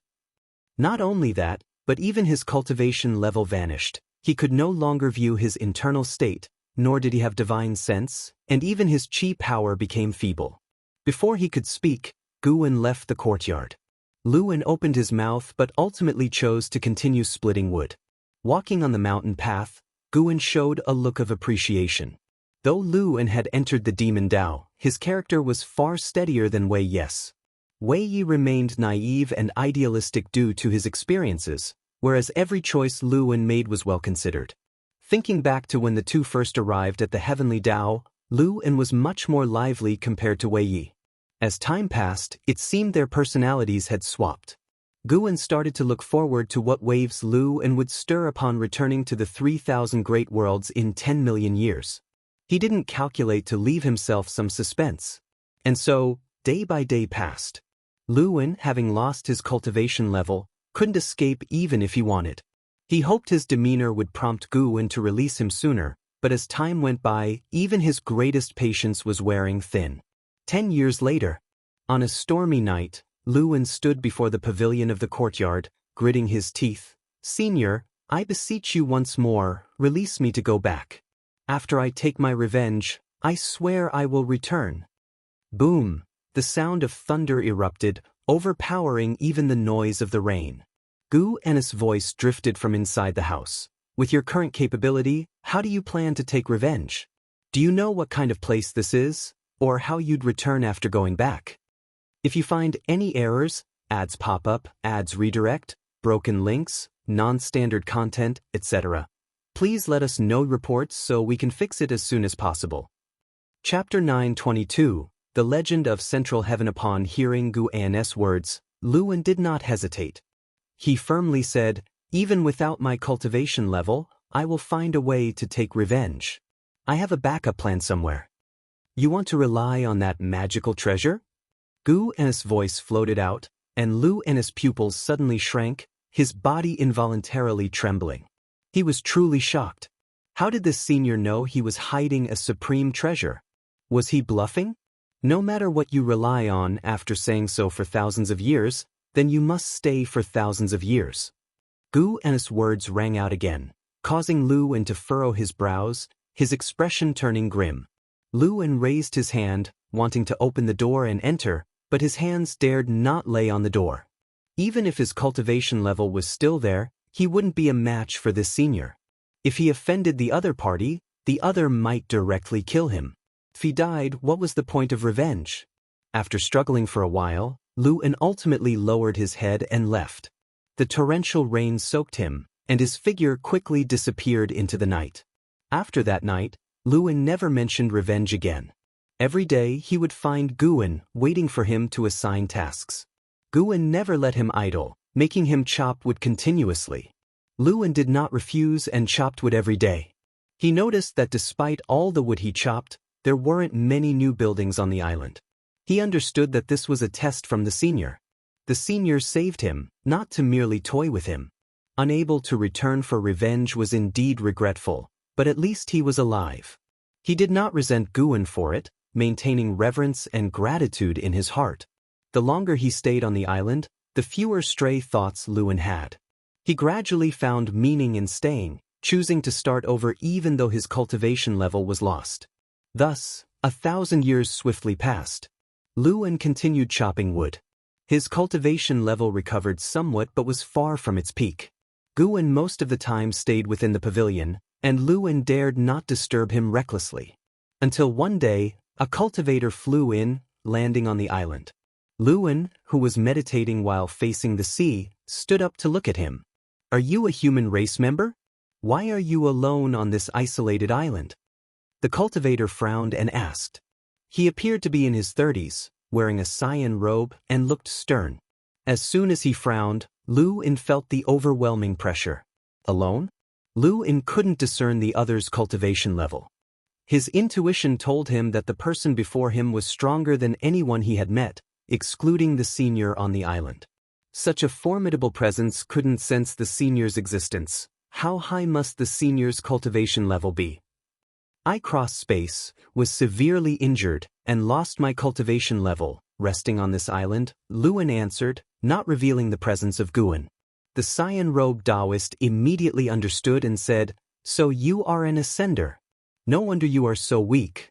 Your luck was quite good to land on this island. If you landed elsewhere, surviving would have been difficult." "Ascender." Lu An caught onto the critical information and hurriedly asked, "May I ask, Senior, where is this place in the heavens?" "This is Central Heaven. Don't know if you have heard about it. Over the long years, there have always been cultivators from the lower realms ascending. Nowadays, the world is not peaceful. Staying on this island can be a blessing." The cyan-robed Daoist answered. Lu An felt as if struck by lightning, eyes wide open. Central Heaven. He had heard of this place, from an elder. It was said Central Heaven was an immortal realm every cultivator aspired to reach. Only by ascending to Central Heaven could one hope to join the immortal class. The greatest wish of that elder was to ascend to Central Heaven. He actually arrived in Central Heaven. No wonder the spiritual energy here was so abundant. The cyan-robed Daoist slightly shook his head, then took out a secret manual and tossed it onto the beach. He leapt, turning into a sword light and disappearing into the sky. Lu An snapped back to reality, picking up the secret manual. Supreme Qi Absorption Technique? Lu An read the words on the cover, secretly amazed that the human race's language in Central Heaven was the same as in the realms he came from. The words supreme made him feel something extraordinary. He showed a hint of delight, as if obtaining a treasure, turning to head back to his residence. Over the past 1,000 years, with constant repairs, his residence now had 2 stories. He lived on the 2nd floor, with the 1st floor storing exotic treasures he collected, most washed ashore by the sea, considered rare material by him. That turn marked the passing of 10,000 years. 10,000 years later, Central Heaven was still dominated by the human race. All beings of heaven and earth feared humans who were insatiably expanding their territory, leaving nothing but massacre in their wake. The territory of the demon race was surpassed by the human race for the first time, especially with the supreme demon god seeking out demon race great powers everywhere. More human race cultivators passed through the Wuxia continent, while demon beings grew scarcer. Even disciples confined to the continent could sense the dire world trend. Human race cultivators' arrogance was thinly veiled, felt even in conversation. By now, humans firmly believed themselves to be the masters of heaven and earth. Guan stood on a cliff, gazing towards distant cities. At the present, a human cultivator was lecturing at the Daoist field of the beginningless. This was the first instance of such a situation. Though Wuxia disciples were inwardly uncomfortable, they refrained from showing it. An innate golden immortal dares to lecture. Those disciples truly have patience. Shenzhen came beside Guan, remarked in amazement. Now, all 2nd-generation disciples had achieved innate golden immortal status, and exceptional disciples from each generation had as well. In total, there were over 100 innate golden immortals within the beginningless, a remarkable number, making it a powerful force among the 3,000 great worlds. What of it? Even among those of the same realm, it's worthwhile to listen to others' Daoist techniques. Everyone's path is different. If someone is willing to lecture, it's a good fortune, Guan lightly chuckled. Today, his mood was fine as he decided to abolish Lu N's cultivation level and begin teaching him cultivation anew. In comparison to millions of years, the years Lu N wasted were insignificant. You earlier said that humanity would decline at its zenith. Can it be considered at its peak now? Shenzhen turned to observe Guan's profile, curiously asking. Guan lifted his head to gaze at the celestial vault, replying, "It can be considered so. Soon, an astonishing battle will erupt, marking a turning point for Central Heaven." Hearing this, Shenzhen showed an expression of anticipation, wondering if the immortal gods would intervene. At dusk, in the courtyard, Senior Luan trembled all over, painfully looking at Guan. Even his resolute spirit was filled with resentment at this moment, as Guan had again, with a sweep of his sleeve, dissipated his cultivation level. The supreme qi absorption technique was far more powerful than his previous cultivation technique. The progress of millennia made him very happy, but today, all was for naught. If Guan did not permit him to have a cultivation level, why didn't he say so earlier? Must he toy with him? That was millennia of work. Just like that gone. Luan clenched his fists, eyes red, glaring at Guan. Guan sat on the steps, leisurely, with both hands on the ground, smiling. Your cultivation technique is too inferior. How about I teach you how to cultivate? If you find any errors, ads pop up, ads redirect, broken links, non-standard content, etc., please let us know reports so we can fix it as soon as possible. Chapter 923, Battle with the Demon God. Hearing Guan's words, Luan, who was previously angry, froze for a moment as immense joy quickly enveloped his heart. The grievance of 10,000 years of effort dissipating vanished entirely, and he instinctively wanted to kneel before Guan, but he hesitated just as he bent his knees. He carefully observed Guan, and under the twilight, Guan's face was obscured by the eaves, making it difficult for him to discern his exact expression. Could this be yet another jest? Guan said leisurely, "Before you came to Central Heaven, your cultivation technique was already a mistaken path. You should have felt that once you get angry, it's very hard to control your emotions. You think there's another force manipulating you, but in truth, no one is plotting against you. It's just that your cultivation technique is flawed. It was a trap from the start." As for the supreme qi absorption technique, its creator will fall soon, and all who are bound by cause and effect with it will suffer the punishment of heaven. Counting this way, I've actually saved you 3 times. Luan widened his eyes, his expression shifting between gloom and brightness.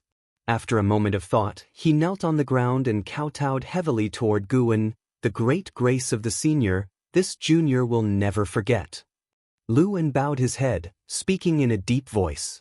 Guan carelessly replied, I saved you, taught you not for repayment, just out of interest. No matter how great your achievements will be in the future, they have nothing to do with me, and you must not reveal our relationship. Just pretend this never happened, understand? Luan lifted his head, looking at Guan with confusion.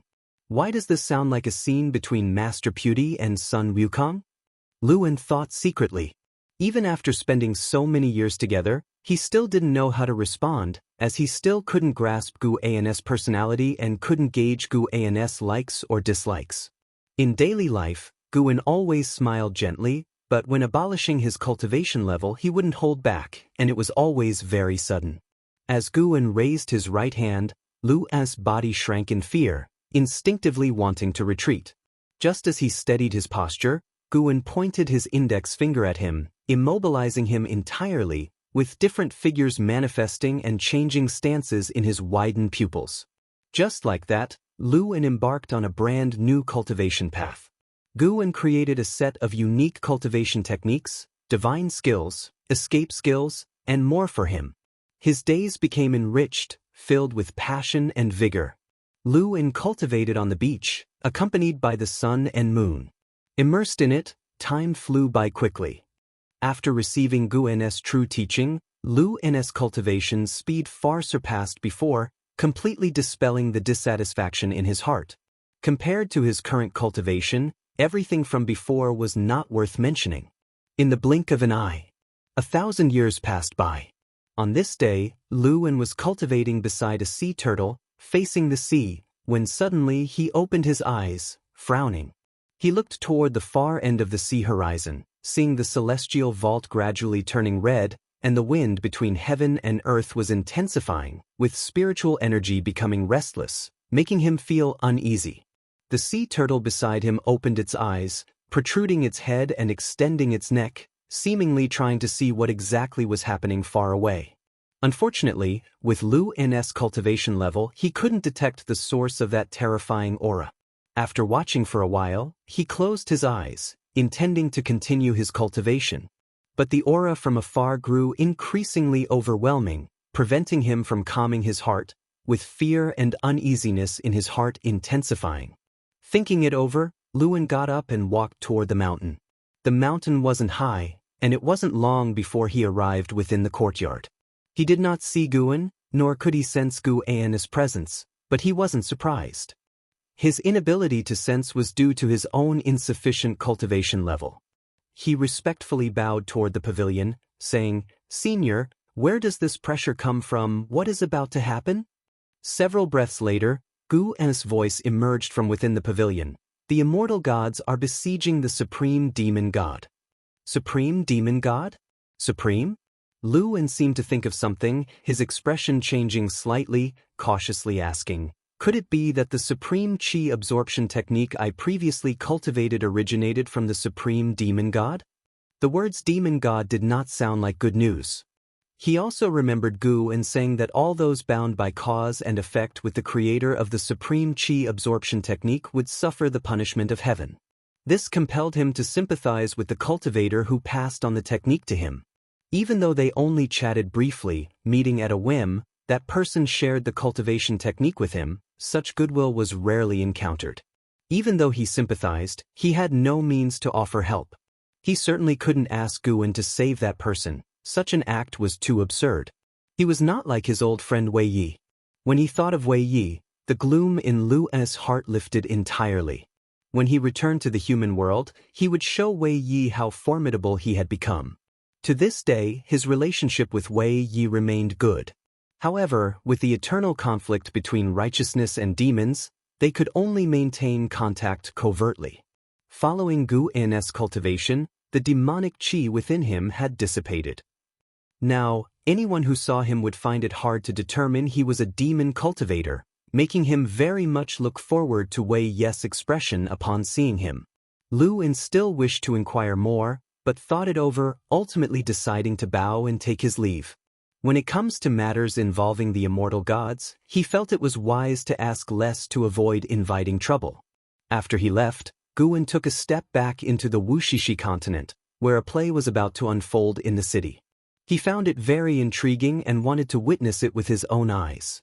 Because many disciples emulated Guan by writing books, the stories circulating the continent were highly abundant.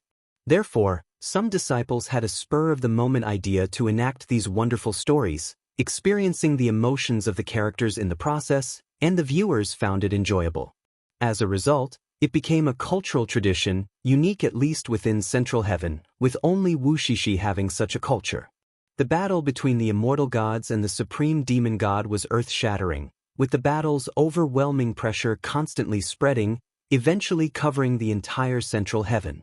Above the clouds, Li Xuanmiao and a group of immortal gods gazed down at the great battle unfolding below, the land engulfed in rolling dust, with lightning intersecting everywhere, and gales howling, as if there were a great dragon whirling around. Upon closer inspection, one could vaguely see more than 10 interwoven figures. At the edge of the battlefield stood towering figures, with the celestial Dao golden light forming a grand formation, isolating this battlefield. Though the ground was sinking, it did not extend to the mountains beyond the formation. That Prince Taihao is so powerful, I remember he's the youngest son of heaven, right? Yes, indeed the most junior son of heaven, but for him to earn the name Taihao reflects the emperor's high regard for him. Not only is Prince Taihao formidable, but those immortal gods are also very strong. Judging by their coordination and divine skills, they seem to come from the same immortal sect? Looks like the supreme demon god will end here. The immortal gods in the clouds discussed, while Li Xuanmiao fixated on the rolling dust below, his pupils reflecting the posture of the supreme demon god wielding the demon soldiers. For some reason, Li Xuanmiao felt a sense of unease, as if something dreadful was about to occur. At this moment, a purple light emerged from deep within the dust below, and immediately, the entire world darkened. The surprised immortal gods instinctively looked up, soon fixing their eyes on the celestial vault above. Strange eyes filled the firmament, varying in size, yet each identical, with violet pupils, cold and enigmatic. If you find any errors, ads pop up, ads redirect, broken links, non-standard content, etc., please let us know reports so we can fix it as soon as possible. Chapter 924. The beginning of the myth on the beach. Lu En, who had just sat down not long ago, suddenly felt something and opened his eyes abruptly. He looked up to see purple eyes all over the sky, causing him to shiver with fear. What is this? Lu En widened his eyes, muttering to himself, his voice full of terror. When he saw the immortal emperor's eye in the sky, the mana within him froze all at once, even his soul tightened, an indescribable feeling that made him feel insignificant. Is this the power of Central Heaven? Unbelievable! Facing such power, he felt only awe in his heart. Whether it was the power of the immortal gods or that of the supreme demon god, he did not know. As he was pondering, a burst of golden light blazed across the celestial vault, causing him to squint. Immediately afterwards, he saw the purple eyes all over the sky disappear, and the vast golden light descended like heavenly might. He saw an incomparably huge golden vertical eye, far larger than the previous purple eyes, so large that the entire celestial vault couldn't contain it. Lu En was deeply shocked, as if seeing a face in the outer universe spying on the middle heaven world, with the whole of Central Heaven no bigger than one eye of that existence. Just thinking about it made him shiver from head to foot. The golden vertical eye gazed upon the human world, and at this moment, all the Wuxia disciples on Wuxia continent were looking up at this vertical eye. Guan, who was watching a play within the city, saw the disciples on stage being drawn away by the heavenly might, stopping their performance. He shook his head slightly and rose to leave. His departure caught the attention of some disciples, who thought Guan was going to investigate the situation. After leaving the theater, Guan returned to the Mountain of No End. Shenzhen was also watching the golden vertical eye on the celestial vault. She did not question Guan, for his return meant that the anomaly in the sky could not affect Wuxia. She stared at the golden vertical eye, beginning to deduce, but unfortunately, she couldn't see anything. The golden vertical eye surveyed all things in heaven and earth, shaking the hearts of all living beings. It seemed to scrutinize all existence on this land, making all living beings feel fear and gradually lowering their heads, not daring to meet its gaze. For a long time, the golden light dissipated, and the heavenly might suppressing all beings vanished. When all beings looked up again, the golden vertical eye had disappeared, and the terrifying aura of the supreme demon god was also gone. This battle seemed to have ended, and the entire world fell into silence. 100 years later, on a lonely island, Guan sat on a turtle shell, guiding Lu into cultivate a set of fist techniques. He repeated the punches, throwing them one by one, seemingly without any special attributes, yet he did not feel bored. While practicing, Lu turned to look at Guan and curiously asked, "Elder, was the supreme demon god killed by the immortal gods?" He had harbored this doubt for a long time and finally couldn't resist asking today. Guan was holding a book and he replied casually, "Didn't completely die, but now it's worse than death." The supreme demon god was forcefully suppressed by Emperor Taihao, his physical form annihilated and his soul thrown into the heavenly prison, continuously tormented by endless celestial punishment. Thus, all powers of the heavenly Emperor Taihao were reclaimed, the immortal gods who had once been loyal to him began to be investigated, and each day some of them had their immortal positions stripped and were cast into the heavenly prison or reincarnation.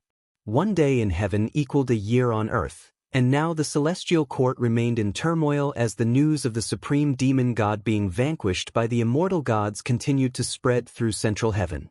Many years later, tales of Taihao slaying the supreme would circulate in central heaven. By then, Taihao would have become the celestial emperor, while the supreme would be depicted as the demon ancestor, the most evil existence in central heaven since antiquity. And those who cultivate the supreme chi absorption technique? Luan asked further. They will die in the future celestial tribulations. This answer secretly startled Luan. Could the heavenly Tao control the celestial tribulation? Guan followed up. Because of the supreme demon god, humans in this realm will be hunted by all races under heaven and earth. If any creatures pass by this island in the future, you'd best hide to avoid getting involved. Luan asked in surprise, "Elder, what about you? Aren't you part of the human race?" Guan did not answer, which made Luan's heart skip a beat. He suddenly realized that he didn't know anything about the elder, not even the elder's name, let alone his true form. Habitually, he presumed all sorts of dangerous situations. The more he thought, the more frightened he became. However, remembering that without Guan's help, he would have already been dead, he immediately let go of his burdens and focused on practicing his punches. This set of fist techniques seemed ordinary, but its sorcery was profound. With each circulation of the week of energy, his physique became stronger, filling him with anticipation for mastering this fist technique. The sea turtle beneath Guan poked its head out, stretching its neck and turning to look. Upon seeing Guan, it retreated back in fright.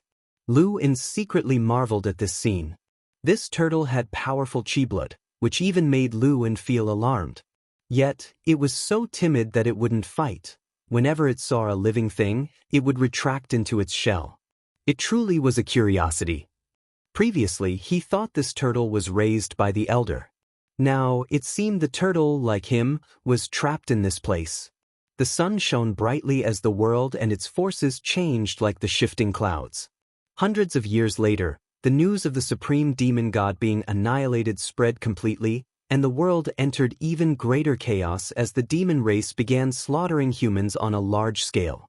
Although humans had high comprehension, their years of cultivation were far less than that of the world's great powers, and without the supreme demon god, they were unable to withstand the wrath of all living beings.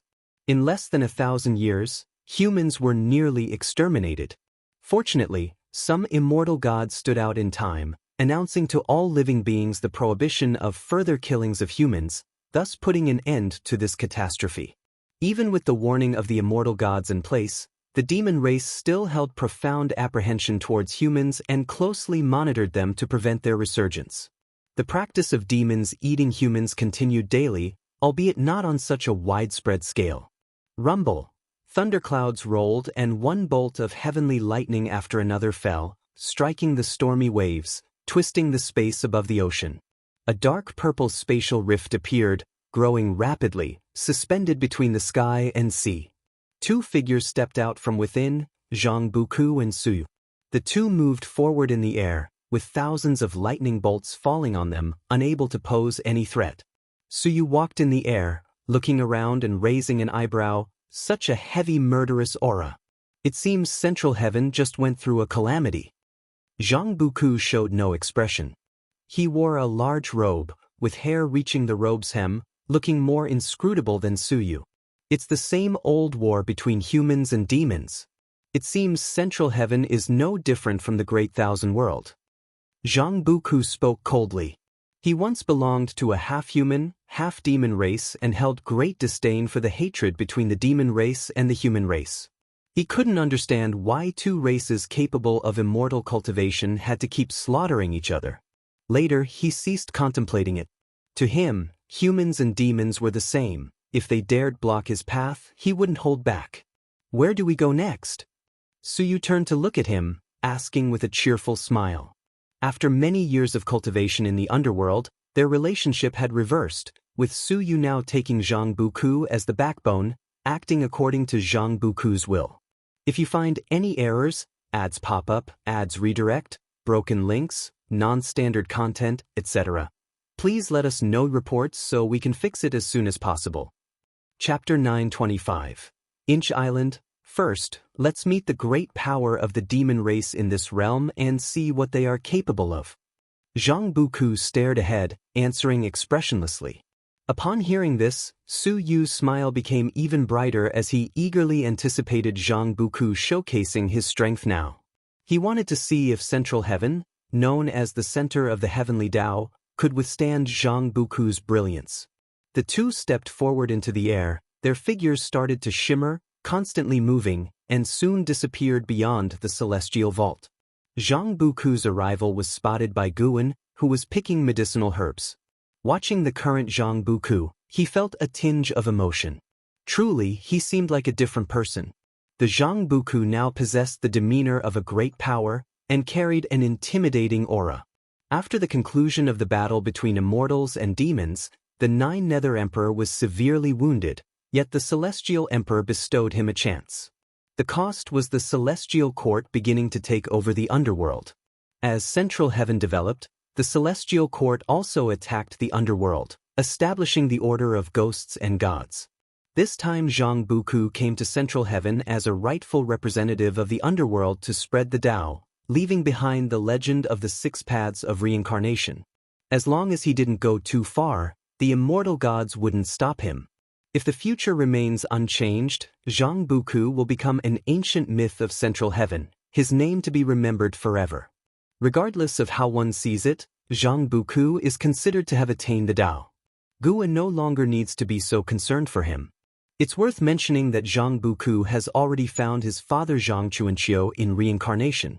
Unfortunately, Zhang Chuanqiu has gone through countless cycles of reincarnation and no longer remembers him. Now, he's trying to find a way for Zhang Buku to recall the memories of that lifetime. Senior brother Zhang, who would have thought we'd have the chance to meet again? Guan spoke to himself, a smile on his face as images from long ago surfaced in his eyes. The ghost mother of ephemera, curious, asked, "Senior brother Zhang? Master, do you have other senior brothers?" All along, she only heard Guan acknowledge Liya as his senior brother. Now hearing of another senior brother Zhang, naturally piqued her curiosity. "Yes, I have 3 senior brothers. Back then, along with senior brother Liya, the 4 of us were menial disciples in the profound valley of the outer Taishan sect." Guan began to recount the past. The story was plain, yet to the ghost mother of ephemera, it felt very heartwarming. Zhang Chuanqiu was steady, Liya was cold, Meng Lang lived up to his name, reminding her of the scenes of them playfully bickering. She sighed within, realizing her master truly valued past connections. What did these three have to deserve such attention from him? In her view, her master must be an entity that has lived countless years. In this lifetime, he wasn't even reincarnated. Surely, back in the Taishan sect, he was concealing his cultivation level. With unparalleled cultivation, yet able to calmly associate with mortals, what a broad mindset. She always felt it was her master who accommodated Liya. Liya lacked the qualities she found impressive. Without her master, she doubted Liya could even reach the Zizai immortal realm. Of course, she thought the same about herself, which was why she held Guwen in such high esteem. Guwen could sense her inner thoughts but never pointed them out. Everyone has their own ideas, kept secret. Without voicing them, who could blame them? He casually recounted Zhang Buku's story as well, which impressed the ghost mother of ephemera more than Zhang Chunkius. Half human, half demon, rejected by both races, wandering aimlessly, stirred deep sympathy within the ghost mother of ephemera, reminding her of herself. So, Zhang Buku came to Central Heaven and even resurrected your senior brother? She curiously asked. Guwen nodded with a smile. She sighed. I wonder how that cultivator Zhang Xianxia would react upon learning your true cultivation level. Imagining herself in her master's shoes, she realized he truly had great patience, a quality she should learn. The two conversed as they continued collecting medicinal herbs. Once Guwen finished harvesting herbs, he left alone, with the ghost mother of ephemera watching him leave with a basket in hand. Guwen walked leisurely through the fields, continuing into the forest until he reached the isolated island where Luan resided. He walked down the mountain path, seeing Luan cultivating on the beach. Setting all else aside, Luan's attitude towards cultivation greatly satisfied him. With perseverance and constant effort, along with his Saint Tao intent, how could Luan not become remarkable? Guwen came to the side of a sea turtle and reached out to stroke its shell. Though the turtle seemed afraid of him, it never left the island. Luan thought it was trapped, but in reality, it chose to stay. Perhaps Guwen's Tao intent made it feel that staying would bring Fuyuan. Though the turtle couldn't speak, its spiritual intelligence was not shallow, harboring its own thoughts. Do you think I should name this island? Guwen spoke suddenly, startling Luan, who opened his eyes and turned to look at him. Luan's gaze was filled with resentment. Guwen always appeared unpredictably, impossible to detect. Though had been startled before, each time left his heart trembling. He worried that more shocks like these might lead him to demonic possession. Despite feeling wronged inside, he didn't dare express it, following Guwen's words and suggesting, "How about Inch Island?" Guwen found amusement in the name but appeared puzzled, asking, "Why the name Inch?" "Because you resemble Master Pewdie. And aren't you forbidding me from revealing your name?" Thinking to himself, Luan awkwardly replied, "It just came to mind. Inch is good. Within an inch lies the world. Within an inch is the great Tao. The great Tao is vast, yet can also be small. From now on, this island shall be called Inch Island." Guwen smiled gently, laughing lightly. He wasn't afraid of coincidental names.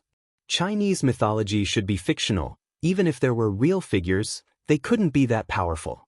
Otherwise, how could the great infinite demon ancestor toy with Earth so easily?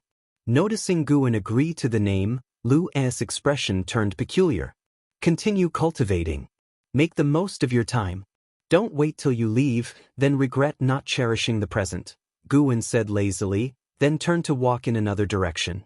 He planned to fish on another part of Inch Island. Here, fishing was truly fishing. He was growing fond of this island. He didn't intend to inform the Wushiji disciples of the island's existence, wanting a place to be alone. Watching Guwen's back, Luan thought this island would become a holy land someday. He stopped pondering, continuing his cultivation. The senior was right. He had to seize the time. Even if a million years felt far off, he didn't want to miss the chance. Since following Guwen in cultivation, he realized this million-year journey wasn't torment but a rare opportunity hard to come by again. A million years later, Wei Yi should still be alive. Maybe Wei Yi would become a leader of the righteous Tao. Then, when he sought Wei Yi out again, he would surely surprise him greatly. The mere thought of it made Lu Angwang's mouth curve upwards uncontrollably. If you find any errors, ads pop up, ads redirect, broken links, non-standard content, etc., please let us know reports so we can fix it as soon as possible. Chapter 926. Emerging from nowhere after the supreme demon god was annihilated, Central Heaven entered another high-speed development phase. The celestial Dao destiny continued to rise, and every few years, astonishing new beings were born. After experiencing a great massacre, the human race's destiny was severed. Countless human cultivators died during the celestial tribulation, and in terms of talent, each generation was weaker than the last, transforming a once powerful race that struck fear in all living beings into something weak. Because of this weakness, the demon race lowered their guard and no longer focused on the human race, and internal competition began within the demon race. The 7 demon emperors of the demon race each occupied territories, recruited soldiers, and expanded their forces rapidly. As the number of demon soldiers increased, their territories bordered each other, inevitably leading to conflicts. Thus, internal strife began within the demon race. In this grand context, great powers started to establish other races, with the human race's former might still fresh in their memories. Daoist techniques began to flourish, various races were born, and the entire world presented a vibrant vitality. Years flew by like a shuttle. The 10-million-year period for Luin arrived. Now, he had achieved the level of heaven-encompassing free immortal, just one step away from an innate golden immortal. Such a rapid breakthrough speed was indeed swift. Most importantly, his understanding of the great Tao had surpassed the majority of innate golden immortals. In the future, his path of cultivation would only become smoother. On this day at noon, Luin was summoned to the courtyard by Gu, and Luin did not see Guin in the courtyard. He looked at the tightly closed door, his face darkened, having already prepared mentally. He took a deep breath, stood before the door of the pavilion, and paid his respects respectfully. The 10-million-year period is up. You should go back now. Gather your things. Gu's voice floated out from inside the pavilion, the tone calm. Luin immediately knelt down and kowtowed heavily 3 times towards the pavilion. He raised his head and asked, "If I ascend to Central Heaven in the future, may I visit Inch Island to see you? If you can find it, you can naturally come." Hearing Gu's words, Luin beamed with a smile. He turned and left, his face full of vigor. After these millions of years of cultivation, he had been completely reborn, not just in cultivation level, but in character as well. After the time of 1 stick of incense, Luin, having packed his belongings, stood in front of his building.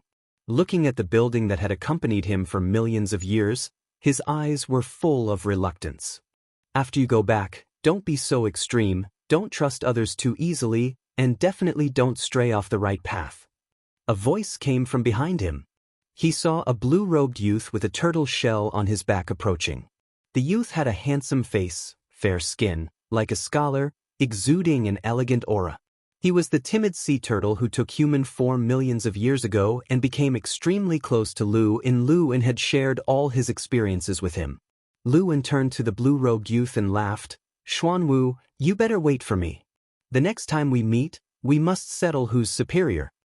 The blue-robed youth called Xuanwu chuckled softly, "I can't possibly lose to you since I've always been cultivating with the master." The two exchanged a glance and both laughed with high spirits, their sharpness evident. Suddenly, a black crack appeared behind Luin, and a strong suction pulled him directly inside, causing him to look panicked. Xuanwu saw this scene and couldn't help shaking his head with an amused smile. The master still loved to scare Luin like this. "Xuanwu, prepare to go fishing with me." Gu's voice floated down from the mountain, and Xuanwu's expression instantly changed from relaxed and carefree to one full of flattering smiles. "All right, master, I'm coming right away." Xuanwu immediately rushed away quickly. The golden light shimmered in the forest of Inch Island as the sunlight poured down. The ocean stretched endlessly, and Inch Island, like a leaf floating on the sea's surface, seemed so inconspicuous, always at risk of being swallowed by the ocean. After Luin left, Gu's life became more peaceful. He no longer taught others in cultivation but began to gain enlightenment himself. In the ensuing years, Wuxia disciples were discovered by outsiders for hiding something, and in Zizai, adhering to the rules set by Guan, expelled those disciples who were discovered. Some disciples wanted to leave Wuxia on their own. Having heard too much news from the outside world, they also wanted to venture out for themselves. Every disciple who left Wuxia was personally sent off by Zizai, with the warning to never reveal the cause and effect of Wuxia. Otherwise, no matter where they were, even separated by all heavens, he would clean up the sect. As the Wuxia disciples ventured into the red dust of Central Heaven, the fate of Central Heaven began to show some changes. Such changes were insignificant to the lofty immortal gods. 100 million years became less lengthy for Central Heaven. After 100 million years, the native creatures of Central Heaven achieved the strongest cultivation level of Miao Jin Daoyuo Immortal Realm, and Daoist lineages began to rise. After tens of millions of years of evolution, the Wuxia continent remained bustling, but now with fewer Wuxia disciples. Here, mortal generations began to inherit the land while Wuxia disciples were integrated within, always hidden. Mountain of No End was shrouded with immortal mist, inaccessible to mortals, and those who forced their way in would find themselves diverted, unable to enter the Daoist field of the beginningless. Now Central Heaven was fully developed, with new ascenders arriving almost daily, and great powers going to outer heaven. The universe outside Central Heaven could directly connect to chaos, sparking legends of chaos to begin circulating in the human world. On this day, Guan was sitting in the courtyard, playing with a stone, which was one of the original stones of Central Heaven, with a long history. Investigation into it could reveal the heavenly Tao behind Central Heaven. The heavenly Tao was created by the Celestial Emperor, but to Guan, even the Celestial Emperor couldn't see through the entire cause and effect of the heavenly Tao. Perhaps it was because the heavenly Tao originated from Hongmeng. A figure walked into the courtyard, bringing a fragrance. The visitor was none other than Fairy Yaoxian. Fairy Yaoxian remained elegant, as beautiful as a celestial immortal, with an ethereal aura. She approached Guan and turned to look at Shenzhen, her eyebrows slightly furrowed. Feeling her gaze, Shenzhen opened his eyes and, seeing her expression, knew what she meant to express. Hence, Shenzhen nodded to Fairy Yaoxian and then got up to leave, giving the two a space for solitude. Fairy Yaoxian was the mother of sin, her existence extended across ages. Sometimes she would guide the second-generation disciples, for whom Shenzhen had much respect. After Shenzhen left, Fairy Yaoxian looked at Guan and said, "Recently, a great emperor has emerged in the world, stunning the heavens. He is called the Emperor of Eternal Life. I want to go and see." Guan replied casually, "If you want to go, then go, just don't reveal Wuxi's existence." Fairy Yaoxian stared deeply at him, holding back countless questions in her heart, but ultimately did not ask. She turned to leave. With that turn, thousands of years passed. Thousands of years later, fallen leaves filled the courtyard. Fairy Yaoxian returned, while Guan still sat there, admiring the stone.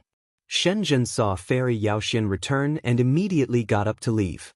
Fairy Yaoxian came before Guan and said, "That Emperor of Eternal Life looks exactly like him, even his temperament, but I can be sure he is not him.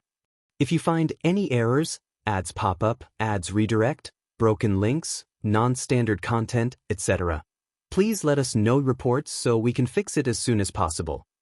Chapter 927. Slaughtering all Wuxia. Hearing Fairy Yaoxian's words, Guan looked up at her and asked with a smile, "Then what do you think it means to be him?" He was not surprised at Fairy Yaoxian's confusion, for when he inherited the memories of the second life of the Emperor of Eternal Life, he saw Fairy Yaoxian had come to find him.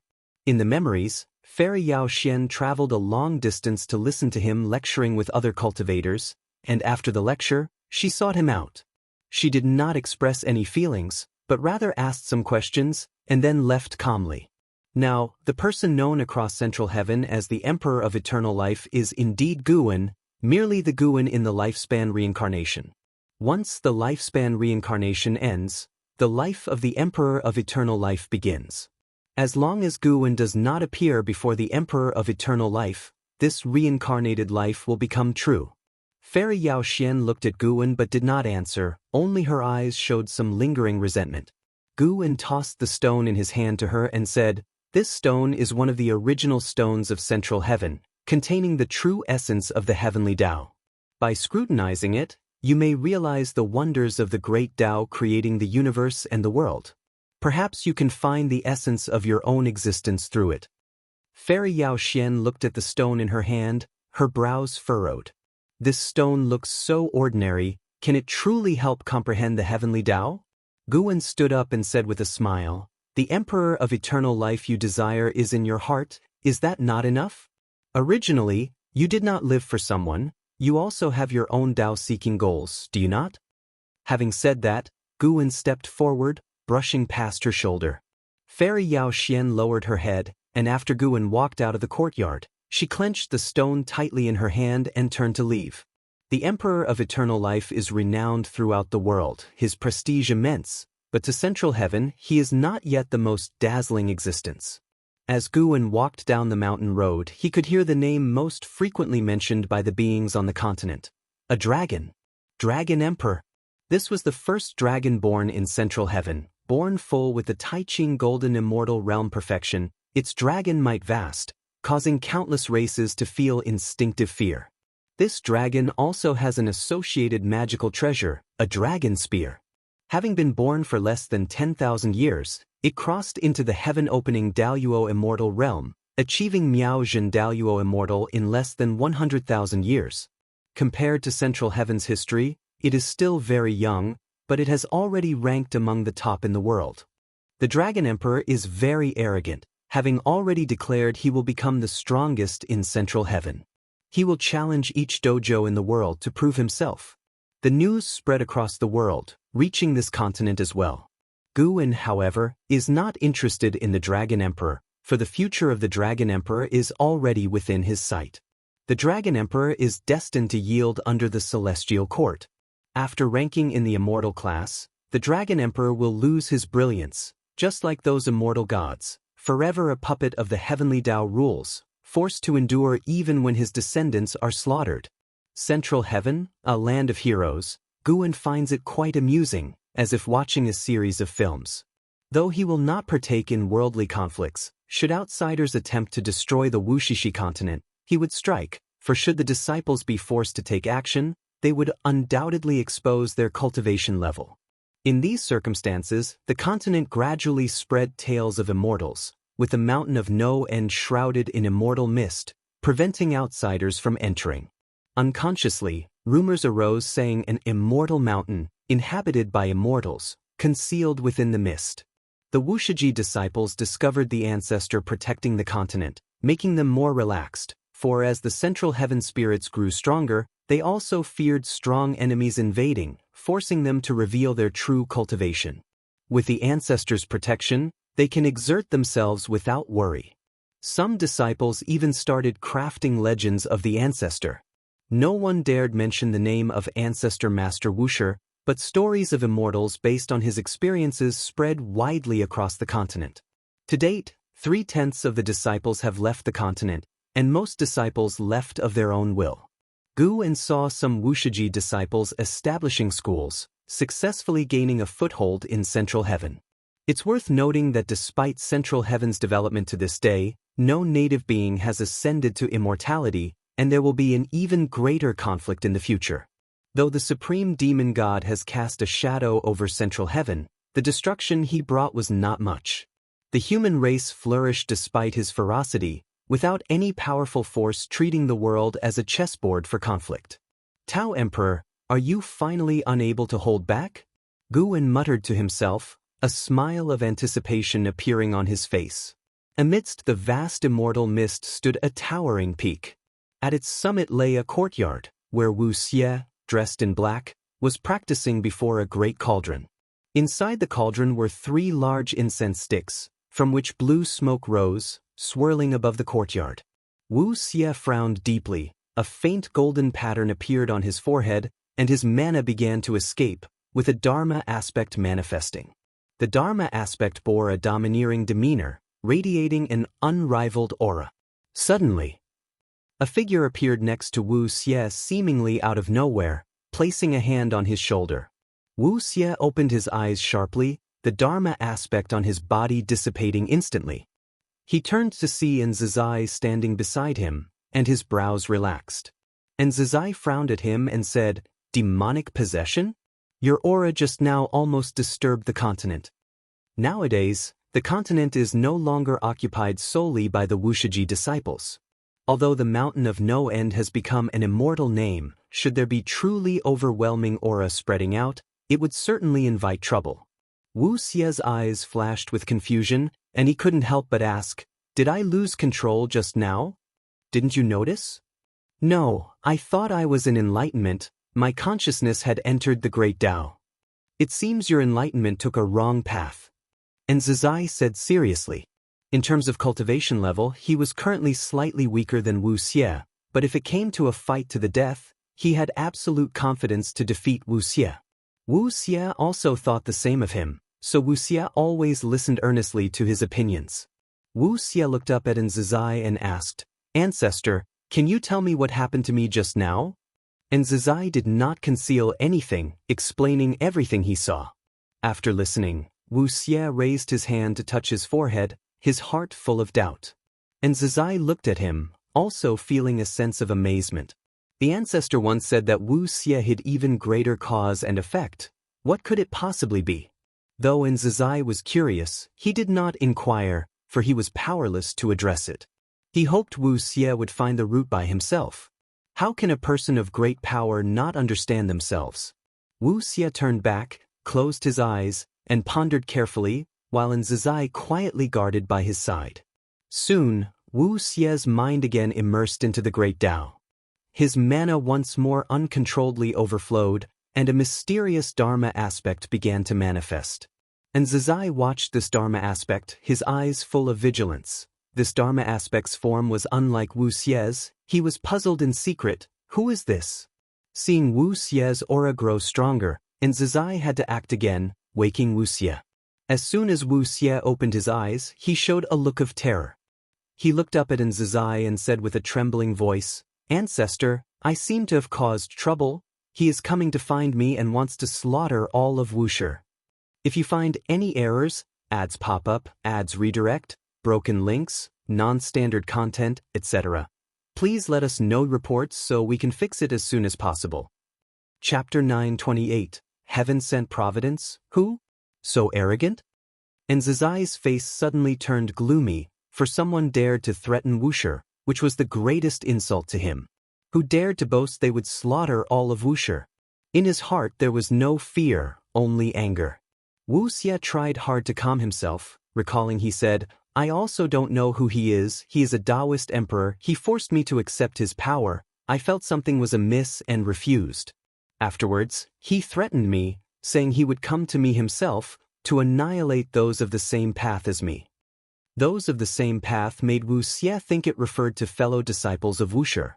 Enzizai pondered for a moment and said, "Come with me, we will go see the ancestor." Upon hearing this, Wuxia was about to speak but stopped himself. Though he seldom communicated with the ancestor, what he cared about most was the ancestor's opinion of him. Enzizai said solemnly, "This matter is no longer just about you. It's trouble for the entire Wuxia. Don't delay important matters for the sake of saving face." After hearing this, Wuxia immediately stood up and took a deep breath.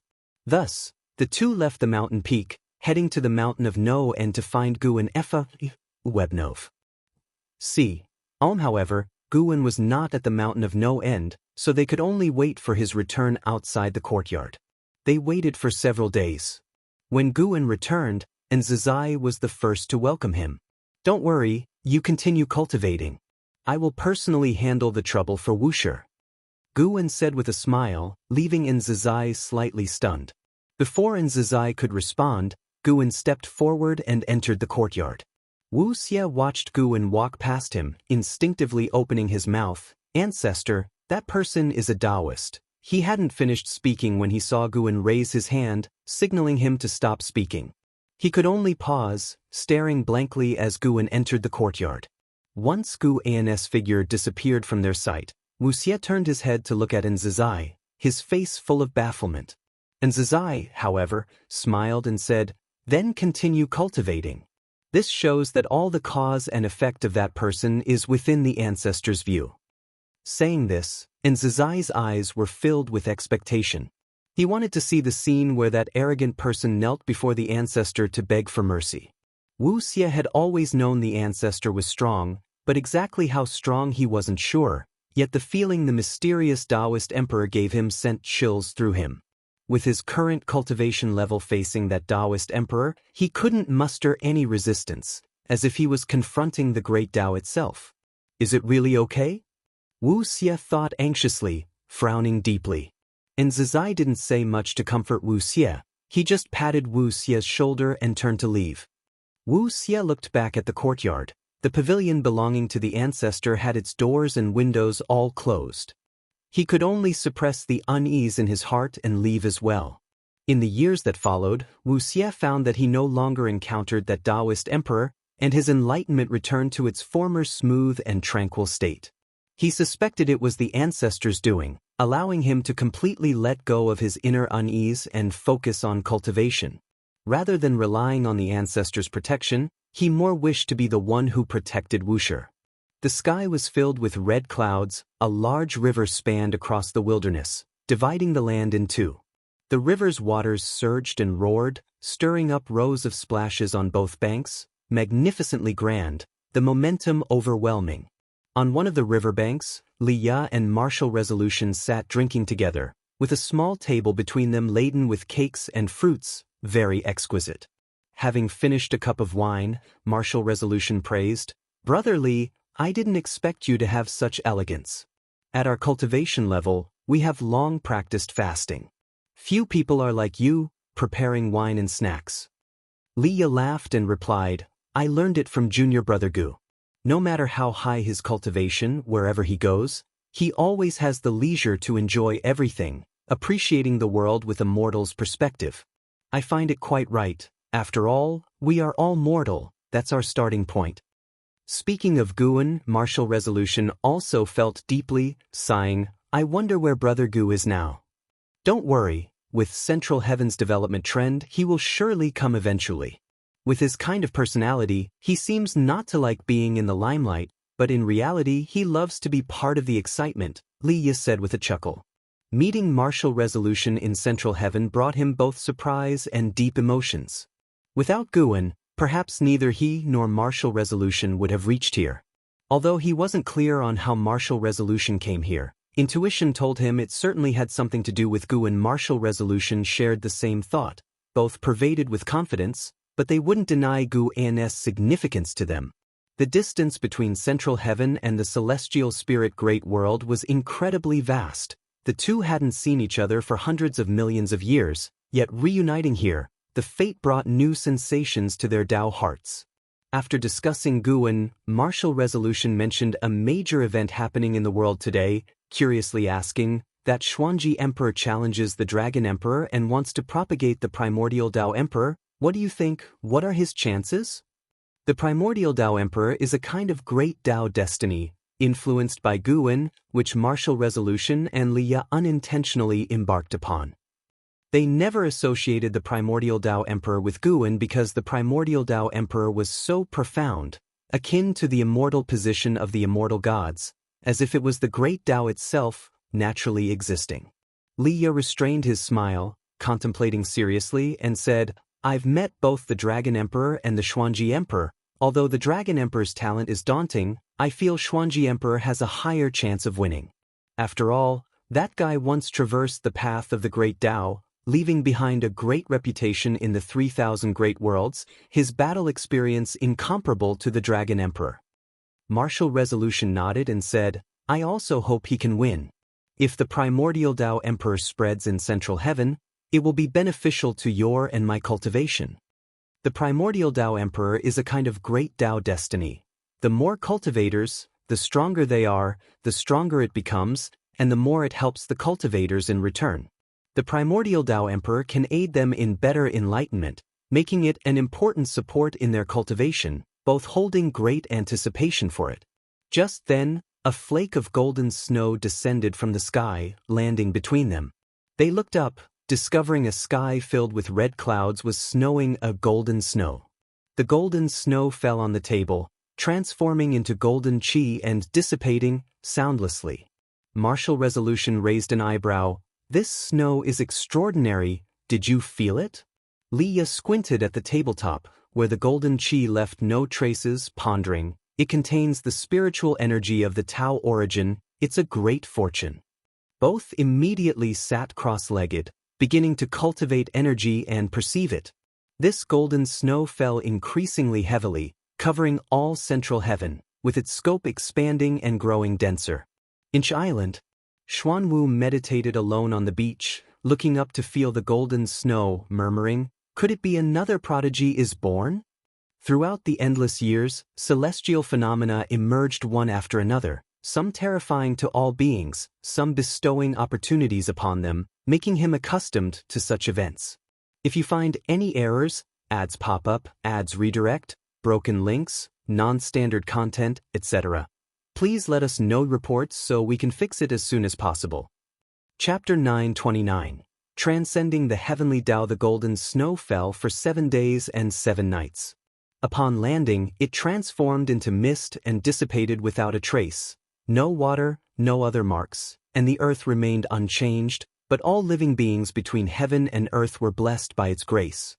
Some beings, through this opportunity, broke through the bottlenecks in their realms that had been stagnant for so long. Some were severely injured, on the brink of death, and were saved by this golden snow. Many others gained insights to create cultivation techniques and divine skills. The myriad creations surging forth in the world made all living beings rejoice, and they were filled with gratitude toward the creator of this miracle. In central heaven, every being bathed in the golden snow knew a name: True Yuan Ancestor. This true Yuan Ancestor did not call out to all living beings, yet this name emerged in their hearts, and they could even glimpse his blurred silhouette. Because of this miracle, the true Yuan Ancestor instantly became the supreme great power in the hearts of all beings, for throughout history, no great power has ever bestowed such a miracle on all living beings. The vast majority of beings believed true Yuan Ancestor to be either an immortal god descending to earth or an outer heaven great power arriving. Central heaven could actually nurture such a great power, indeed a talent of primordial, profound, venerable, immortal quality. Guwen rested under a tree, a leaf covering his face, whispering softly. He was alone in this grove, unafraid of being overheard. This true Yuan Ancestor is a newly born being of central heaven, and this miracle was bestowed in celebration of his birth, also letting all beings know of his existence and power. True Yuan Ancestor was born as a heaven-opening Daoist immortal, surpassing all beings in talent. He carried a mission, upholding the will of heaven and earth, and Guwen could see a trace of the celestial emperor's will surrounding him. He did not have such talent because of the celestial emperor. Rather, it was his extraordinary talent that attracted the celestial emperor's attention. The celestial emperor was still in a state of reincarnation but could sense any changes in the heavenly Tao if they occurred. Guwen lay under the tree, enjoying the quiet environment while observing this true Yuan Ancestor. Due to the celestial emperor's attention, the fate of the true Yuan Ancestor was constantly changing, with various destinies, some good and some bad. Finally, the celestial emperor's indecisive mind was settled, but unfortunately, what was decided for the true Yuan Ancestor was not a path of enlightenment, but a path of abandonment. Guwen felt sympathy for the true Yuan Ancestor, but with no personal ties, he would not help him. He pondered the relationship between the celestial emperor and the heavenly Tao, wondering if the celestial emperor had never become a saint because of too deep an obsession. The celestial emperor's desire to control the myriad things of the heavenly Tao was exceedingly strong. Although he seemed to be above all, distant from all beings, in reality, the fate of all beings lay in his hands. Even though Guwen had attained sainthood, he found that the holy Tao was not fixed. During the growth of his lifespan, he contemplated the different paths to sainthood. Even as a saint, he could not help others achieve sainthood. The primordial Tai true saint transcends even the great Tao. Every saint is equivalent to an entirely new great Tao, a stronger great Tao. Observing the path to sainthood is about observing how to create the great Tao. True Yuan ancestor is the greatest talent in the history of Central Heaven, but the future may not be so. Gu En watched True Yuan ancestor, peering into the myriad things of all beings, seeing things even the celestial emperor could not see. The heavenly Tao creates heavens and earth create living beings, and among these beings hides a power that surpasses the heavenly Tao. This is a very deep force, not cause and effect or destiny, but an enigmatic power. This profound power gives all beings the hope to transcend the heavenly Tao. Gu En immersed himself, entering the consciousness of the heavenly Tao. To him, the heavenly Tao now posed no obstacle. He could enter the heavenly Tao itself, see everything within it, and even access every corner of the heavenly Tao. In the valley, long willows with pink petals swayed in the wind, countless petals danced, and colorful butterflies circled. A stream ran through the valley, and beside it stood a white-haired elder in golden clothes, tall and with an ethereal aura. He gazed at his reflection in the water, brows furrowed. He was the true Yuan ancestor that all beings remembered. At this moment, the true Yuan ancestor had just taken his first step 7 days ago. He looked at his face, contemplating the meaning of his existence. Heavenly Tao, heaven and earth. Immortal, his eyes flickered as he muttered softly as if asking himself.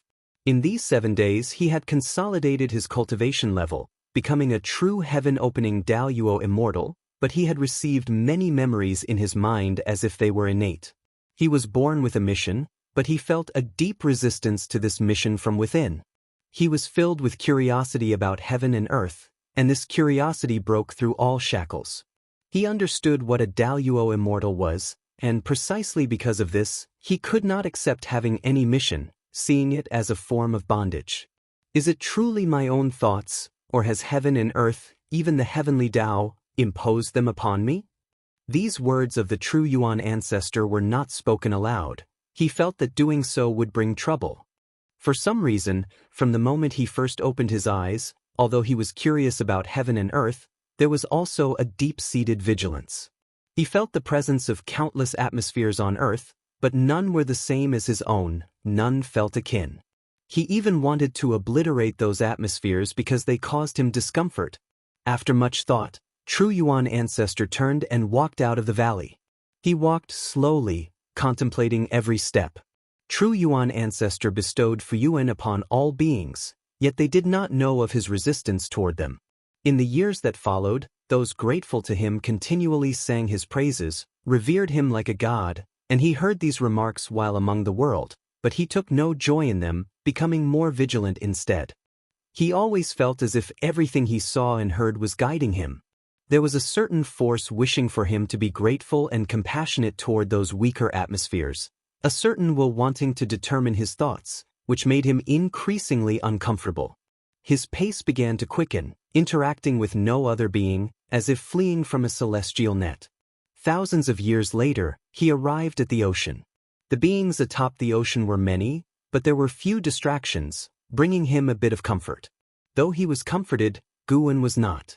On Inch Island, Gu En sat fishing on a rocky outcrop, accompanied by Xuanwu, looking at the sea, a sense of helplessness in his heart. Why was this fellow flying toward him? True Yuan ancestors' inclinations confirmed Gu En's suspicions, that all heavenly Tao creatures possess the power to break free from the heavenly Tao, but this power is challenging to lead forth. Though merely a heaven-opening Daoist immortal, True Yuan ancestor could perceive the celestial emperor's will. Such an instinct was more fearsome than his talent. When True Yuan ancestor resisted the celestial emperor's will, his fate became blurred, his destiny branched, forming countless paths and extending infinitely. At this rate, True Yuan ancestor will eventually become an existence intolerable to the heavenly Tao. He will either transcend the heavenly Tao or face boundless calamity. If you find any errors, ads pop up, ads redirect, broken links, non-standard content, etc., please let us know reports so we can fix it as soon as possible. Chapter 930, True Yuan Ancestors Trial. The summer sun blazed down upon the mountain peak enshrouded in immortal mist. Wuxia stood at the cliff's edge, brow furrowed, his gaze piercing the clouds to look beyond the heavens. Ever since being threatened by that mysterious Daoist emperor, despite the assistance of his ancestors allowing him to cultivate at ease, the matter lingered in his heart. Today, he had a strong intuition. That Daoist emperor was coming. The person was descending from the outer heaven of central heaven. An ascender can only appear for the first time within the world itself. Beings coming from outside the world are invariably powerful, capable of conversing with the celestial court as unparalleled great powers. Wuxia pondered how the person would descend. Would they arrive quietly on the Wuxia continent, or come with heavenly might, alarming the all-living beings under heaven? If it were the latter, Wuxia might have a hard time remaining hidden, which was not something Wuxia wished to see. Arriving at central heaven, although Wuxia did not venture out, he could sense the fortune of central heaven. Coupled with the many stories he had heard, he did not wish to be forced to leave before he truly understood central heaven firsthand. Wuxia stood on the cliff, lost in thought, the golden lines on his forehead faintly visible, making him appear quite mystical. Freeway novel. Come at the same time. The Wuxia continent welcomed an old acquaintance of Guan, none other than Martial Resolution. Martial Resolution had come to the Wuxia continent by chance. Upon hearing that there were immortals there, he wanted to visit them. Ever since the supreme demon god was exterminated after witnessing the massacre of the human race, Martial Resolution felt that perhaps the events he saw concealed a greater conspiracy. Why did the immortal gods above not deal with the supreme demon god earlier, but only act after the human race flourished? And the supreme demon god, acting in such an evil manner, knowing that the immortal gods observed humanity, yet remained so ostentatious. Why was the Son of Heaven the one to deal with the supreme demon god? Coming from the 3,000 great worlds, Martial Resolution was well aware of the struggle for the title of Son of Heaven, so the appearance of Emperor Taihao made him very sensitive. He could not understand, so he simply chose not to think about it. He did not want to get involved in worldly matters again, only wanting to pursue the Tao. He had traveled through central heaven, visiting many immortals and enlightened beings, benefiting immensely, and he thoroughly enjoyed this journey. As he took his first step onto the middle heaven continent, a look of disappointment showed on Martial Resolution's face. The spiritual energy on this continent was somewhat low, and even if there were immortals, their Tao practices were likely not very high. However, since he was here, Martial Resolution would not turn back. Even witnessing the local customs and people here was worthwhile. He proceeded along the mountain path, with an endless ocean behind him and majestic mountains stretching ahead. As he walked, he scanned the area with his divine sense. He was surprised to discover that the cultivation levels of the beings here were generally lower than outside, yet he did not regard this continent with disdain. Rather, it piqued his curiosity even more. Despite the generally weaker beings, they managed to live in harmony, which was not commonly seen. In central heaven, the law of the jungle was prevalent, so why hadn't stronger beings come to occupy this land? Although central heaven was vast, as more powerful beings arose, the land without a master naturally became scarce. At this moment, Martial Resolution seemed to sense something, instinctively turning to see a black-robed man appear on the hill behind him. This black-robed man, with disheveled hair, resembled a ghost. He was barefoot, holding a bone staff in his right hand, embodying darkness itself. Merely standing there sent chills of terror through Martial Resolution. Now close to the heaven-balancing golden immortal realm, even Martial Resolution felt his hackles rise when faced with this person. Martial Resolution frowned, subconsciously wanting to inquire of the other person. But the black-robed man took a step forward, directly crossing over to stand in front of Martial Resolution. The two were less than 20 centimeters apart, their eyes meeting. Martial Resolution's pupils dilated abruptly, and he instinctively wanted to step back, yet he was enveloped by an unimaginable sense of oppression, unable to move. Martial Resolution saw the icy killing intent in the other's eyes. Primordial Tao Emperor? Foolish, but your cause and effect are not simple. For now, I'll spare you. Get lost, or you will be buried along with the all-living beings of this continent. The black-robed man said coldly.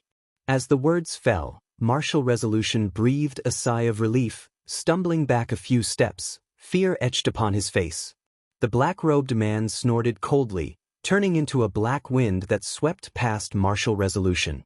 Martial Resolution instinctively turned to look, only able to see him disappear into the distant forest, unable to trace his movements. Buried? Martial Resolution recalled the man's words, his heart pounding in terror. Judging from the suppression earlier, he was by no means a match for this person. He had no cause and effect with the creatures of this continent and naturally would not be buried for them. All he felt was a sigh in his heart. Such a harmonious land was about to be destroyed. Indeed, every place in Central Heaven was filled with savagery and killing intent. Martial Resolution stopped thinking about it, leaping into the air towards the distance. At the same time, in the forest, the black-robed man's neck was held by a hand, raised high, both his hands clutching that hand, a look of fear and despair on his face, entirely different from when he faced Guan earlier. Who exactly are you? The black-robed man asked with a trembling voice. Facing the person before him, he had no power to resist. The other appeared so quickly that he was captured before he could react.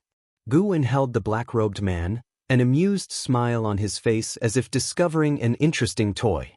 He was too lazy to converse with the black-robed man, directly snapping his neck.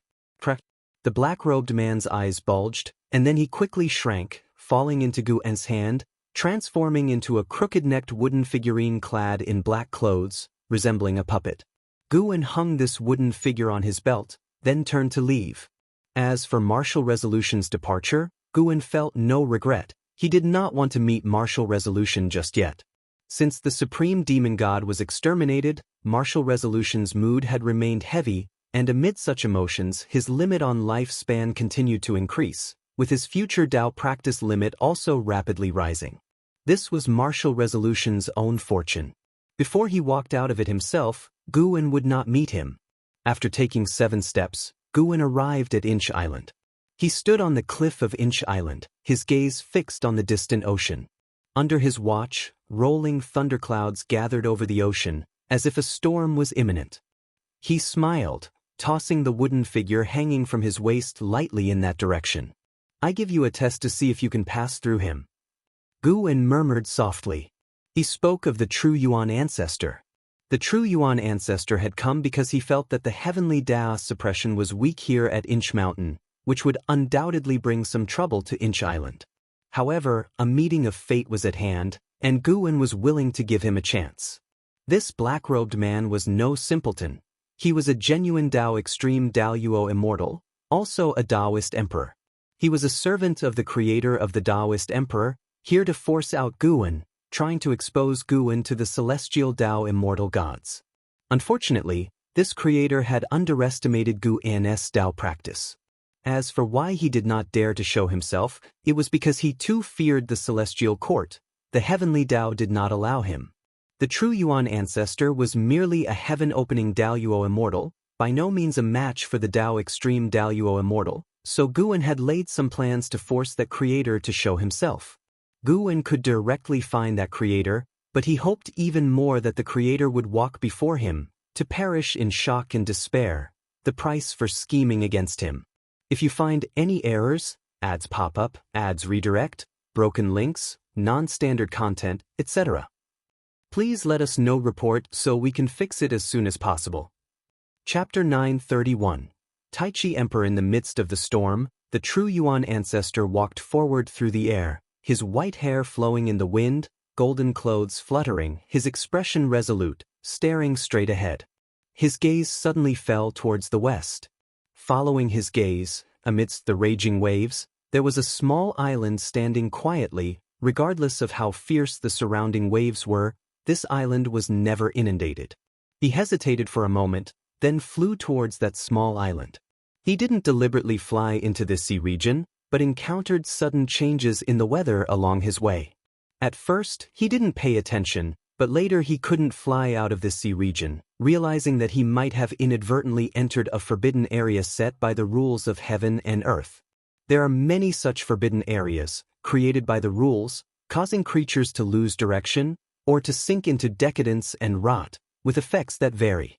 Having traveled extensively, the true Yuan ancestor remained calm, believing he could break through with his abilities. However, reality was not what he expected. After a long time without being able to break free, the true Yuan ancestor became cautious. Now, finally seeing an island, he had to investigate. Perhaps the exit lay on the island.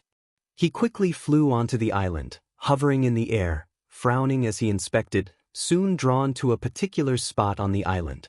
He raised his right hand, commanding from a distance. A wooden figure swiftly flew to him. He didn't touch it, keeping a distance of 20 centimeters from his palm. He furrowed his brows, carefully examining the wooden figure. Across the entire island, only this wooden figure emitted life energy, making him very uncomfortable. His intuition told him that the formation of this forbidden area was related to the wooden figure before him. He probed the wooden figure with his divine sense, and his expression changed dramatically, immediately releasing the figure, letting it drop. Watching the figure fall into the forest below, he tightly frowned. He turned and flew into the distance, afterward exerting all his strength, flying in various directions, yet he couldn't escape the sea domain. He couldn't even expel the storm clouds, as if trapped in a boundless world of torrential rain, without a way out. Several hours later, the true Yuan ancestor returned to the island, entering the forest, found the wooden figure fallen among the grass. His eyes became resolute, deciding to release the terrifying presence within the wooden figure. Born as a heaven-opening Daoist immortal, he had never fought before. He disliked fighting because since birth, he wanted to destroy the energies that displeased him, fearing submission to such instincts. But now, perhaps it was time to test his power, to break barriers with his strength. He still had untapped greater power. The true Yuan ancestor cast a spell on the wooden figure, smashing it instantly. A surge of black fog erupted, swiftly engulfing the entire forest. Amid the dazzling and strange chaos void, a vast star cloud concealed countless realms. These realms appeared like continents, surrounded by various lights, as if stones encased in bubbles. Above these realms, a piece of curved wood pierced through the star cloud, and on the curved wood stood a figure. This was a man dressed in a dark red robe, his features youthful and handsome, hair black and white intertwined, loosely draped, surrounded by multicolored streams of air, causing his robes to gently flutter. He sat on the curved wood, body leaning against a small table, one hand supporting his cheek, posture lazy. He slowly opened his eyes, his gaze emitted brilliant light, akin to two appearing suns, brightening the entire void. That feeling again, unable to deduce, what divine presence are you? WTV, NOVL. See, on the man in the red robe murmured, his tone bewildered. He was the presence referred to as the creation Tao Emperor, with the Tao name Taichi. Taichi Emperor was born from the heavenly Tao, forced into chaos due to some special reasons. He left behind his great Tao destiny in the heavenly Tao, rooting and sprouting as more cultivators emerged, with his own Tao practice also strengthening. Until one day he noticed the growth speed of his Tao practice slowing. Through deduction, he discovered a new great Tao destiny emerging within the heavenly Tao, known as Primordial Tao Emperor, puzzling him. Didn't the Celestial Emperor promise only a single great Tao destiny would exist? Due to apprehension about the Celestial Emperor, he could only secretly observe Primordial Tao Emperor. Later, he understood why the Celestial Court allowed Primordial Tao Emperor's existence. Unlike his great Tao Emperor, which strengthened through slaughter and mutual devouring of destiny, his great Tao destiny was utilitarian and aggressive, but Primordial Tao Emperor was purer, not threatening any destiny, compatible with other great Tao destinies. When he saw a great Tao Emperor concurrently cultivating Primordial Tao Emperor, he realized Primordial Tao Emperor was different. Previously, attempts to concurrently cultivate different great Tao destinies failed, with the severe cases falling into demonic possession, dying violently. Due to Primordial Tao Emperor's uniqueness, the great Tao Emperor was fearful. What kind of existence could create such a great Tao destiny? What was its purpose? When some great Tao Emperors began doubting, thinking great Tao Emperor might be inferior to Primordial Tao Emperor, he understood the ambition behind it. He felt he couldn't sit idly by. He dispatched his servant, the Black Desire Emperor, appearing confident but secretly considering Black Desire Emperor as expendable. He hoped to force the existence to reveal itself with Black Desire Emperor's strength. Over countless years, he used the destiny created through great Dao Destiny Emperors to infiltrate the cause and effect of primordial Dao Emperor, investing years into it. Tai Chi Emperor's gaze turned to the heavenly Dao, reflecting the scene of central heaven in his pupils. He was certain that the source of primordial Dao Emperor's cause and effect was in central heaven, and the disappearance of the Black Desire Emperor for a while, followed by its reappearance days later, puzzled him. Why didn't the opponent eliminate the Black Desire Emperor? Wasn't Black Desire Emperor strong enough to provoke the opponent? The Black Desire Emperor was Dao Extreme Dao Yuo Immortal. Defeated silently wouldn't be easy. Most puzzling was, why did the Celestial Emperor indulge such a strong presence? He could discern that primordial Dao Emperor and the heavenly Dao were unrelated, definitely not the Celestial Emperor's scheme. Despite the mystery, he wouldn't report to the Celestial Emperor, for he not only sought to destroy primordial Dao Emperor but also the Celestial Court, where the key lay in eliminating the Celestial Emperor. How powerful was the Celestial Emperor? Tai Chi Emperor lurked within chaos, waiting for an opportunity. As Tai Chi Emperor pondered, his expression subtly changed. That or, could it be, Tai Chi Emperor showed joy, even suddenly stood up. He sensed the aura of Black Desire Emperor fighting. The joy wasn't for Black Desire Emperor, but the heavenly Tao creature confronting him. Such cause and effect, such aura, surely the variable he had always awaited. If you find any errors, ads pop up, ads redirect, broken links, non-standard content, etc., please let us know reports so we can fix it as soon as possible. Chapter 932. The heavenly horse descends. The sun was bright, and the waves continuously crashed onto the beach, sending up rows of white spray. Xuanwu stood on the beach, gazing at the distant thunderclouds, his brow furrowed, eyes filled with worry. Those thunderclouds had appeared years ago and never dispersed, making him increasingly concerned. He had asked Guan, but Guan just told him not to worry. Stop staring at it, just focus on your cultivation. Gu's voice came, startling Xuanwu into quickly withdrawing his gaze and turning to leave. He hated cultivation the most, but he dared not defy his master's orders. Friu. Calm Guan, who was painting in the courtyard, felt rather helpless about Xuanwu's mindset. Unlike the deep-sea dragon carp, Xuanwu had no desire to become strong. In Xuanwu's heart, striving for strength had no meaning. He preferred sleeping. The challenge with Luan before was also forced by Guan. Guan hoped they could motivate each other, but it failed. After Luan left, Xuanwu frequently slacked off to sleep. Even when the true Yuan ancestor and the Black Desire Emperor fought nearby, it failed to ignite a diligent spirit in Xuanwu. Though Guan was helpless, he wasn't angry. Everyone has choices, and Xuanwu could make his own. He was painting a scene of the battle between the true Yuan ancestor and the Black Desire Emperor. The Black Desire Emperor looked fierce, while the true Yuan ancestor's back was as steady as Mount Tai. He suppressed the cultivation level of the Black Desire Emperor. As the true Yuan ancestor grew stronger, the restrictions on the Black Desire Emperor weakened, so the battle was very intense, with both sides going all out. The reason he painted here was to wait for another presence. The Tai Chi Emperor of the creation Tao Emperor. He had already seen all the causes and effects of the Tai Chi Emperor, knew everything about him, and knew that the Tai Chi Emperor would soon descend, ready to capture the true Yuan ancestor.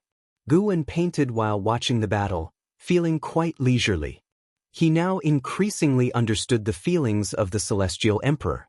But unlike the Celestial Emperor, he had no such strong desire for control. Even towards his disciples, he never forced them to stay by his side, nor cared for the so-called power. Whinny. Suddenly, a loud whinny echoed across the sky, causing Xuanwu, who was dragging himself towards his cultivation site, to look up. Immediately, his eyes widened as he saw a glorious golden rainbow appear on the distant horizon. On that golden rainbow galloped a magnificent, large white horse. This horse also had a pair of dragon horns on its head, clearly having reached the Tai Ching golden immortal realm, its aura surpassing all creatures in the world, giving him an indescribable sacred feeling, making him have the urge to worship. Gu Wen also looked up and saw a figure standing on the head of that white horse, exuding the aura of an immortal god. This reminded Gu Wen of ancient myths, where the offspring of immortal gods would descend to the lower realm to frolic wantonly, without ill intentions yet bringing disaster to the human world. This immortal god's figure was the offspring of a supreme immortal, riding a heavenly horse from the celestial court, wanting to see the legendary central heaven. The blatantness of this immortal indicated that the celestial court's restrictions on entering and exiting central heaven were beginning to relax, forecasting that more immortal gods would descend in the future, making immortal gods no longer just mythical to the living beings. Xuanwu hurried up the mountain to Gu Wen's side, asking nervously, "Master, what is the origin of that horse?" The heavenly horse had already galloped into the distance, not heading toward Inch Island. As for the sea area where the true Yuan ancestor and Black Desire Emperor battled, Gu Wen had obscured its causes and effects, allowing only the Taichi Emperor to feel it. A heavenly horse from the celestial court? Many breeds exist. This one is a warhorse for battling evil demons, capable of trampling you to death with one hoof. Your turtle shell wouldn't withstand it. Gu Wen said softly, and at the end, he glanced at Xuanwu with a teasing look. Xuanwu tensed up in fright and asked further, "Master, you are so powerful and know so much about immortal gods. Could you be an immortal god from the heavens?" "I am not." "Why not?" "Why should I be? Is being an immortal god very good?" Gu Wen looked at Xuanwu, asking curiously. Xuanwu felt restless under his gaze, but seeing that it wasn't a scold, he bravely said, "All living beings cultivate immortality to become immortals. Only by being an immortal god can we know why we should become one." Gu Wen chuckled, asking, "Do you want to ascend to immortality?" "Of course, I want it. I also want to see the celestial court. If there is 2 tenths, I can leave." Xuanwu said with a longing expression, "The celestial court is not a place you can come and go as you please, and immortal gods may not be as carefree as you imagine." Gu Wen shook his head, smiling wryly. However, he was also curious about the immortal gods. Even though he could see their lives, he contemplated whether he should try it himself. Where is absolute freedom? Xuanwu sighed, his eyes showing a hint of resentment. Gu Wen found it reasonable, nodding. "In that case, why don't you quickly go cultivate?" His face turned stern, scaring Xuanwu into a shiver, who quickly turned around and ran off. "Immortal gods, I wonder if they are interesting." Gu Wen mumbled to himself, redirecting his gaze to the paper before him. He removed the painted paper and replaced it with a new sheet of white paper, preparing to paint the heavenly horse from earlier. Could someone like me also ascend to immortality? Liya kneeled on the ground, looking at the white-haired ancestor meditating under the tree in front, asking in shock. This was the dojo of the white-haired ancestor. Upon Martial Resolution's recommendation, Liya came to seek immortal fate. The white-haired ancestor sat with a dignified posture, her face serene. She calmly gazed at Liya, saying, "You have accumulated merit over time, and the Daoist lineage you wish to create benefits the development of the heavenly Dao, so you possess the qualifications to ascend to immortality." Liya naturally wanted to ascend to immortality. It was for this reason that he came to Central Heaven, yet he didn't expect to encounter an opportunity with the immortal gods so soon, knowing that the white-haired ancestor before him was a bona fide immortal god. "But my cultivation level?" Liya suppressed his excitement, hesitantly asking. The white-haired ancestor replied, "Whether you can ascend to immortality, cultivation level is the least important. After ascending, you will naturally become stronger, surpassing all living beings." Liya's heart began to race, suddenly unsure of what to say next. However, the white-haired ancestor's tone shifted, and these words quickly disappointed Liya. "Indeed, ascending to immortality is not that easy." The white-haired ancestor said, "What you need to do now is continue your previous endeavors, take in disciples, create your Daoist lineage, travel the world, establish merit, and one day, an immortal official will descend, personally find you, and take you to the celestial court." Immortal official? Liya's hope reignited once more. Just as he was about to inquire further, the white-haired ancestor closed her eyes and said, "Go, You should have already received the answer you sought. Hearing this, Leah gave her one last deep look, then respectfully bowed and stood up to leave. Turning towards the mouth of the valley, Li Ya's eyes were filled with anticipation and determination. This meeting at least confirmed the path he was to follow was the correct one. If you find any errors, ads pop up, ads redirect, broken links, non-standard content, etc., please let us know reports so we can fix it as soon as possible.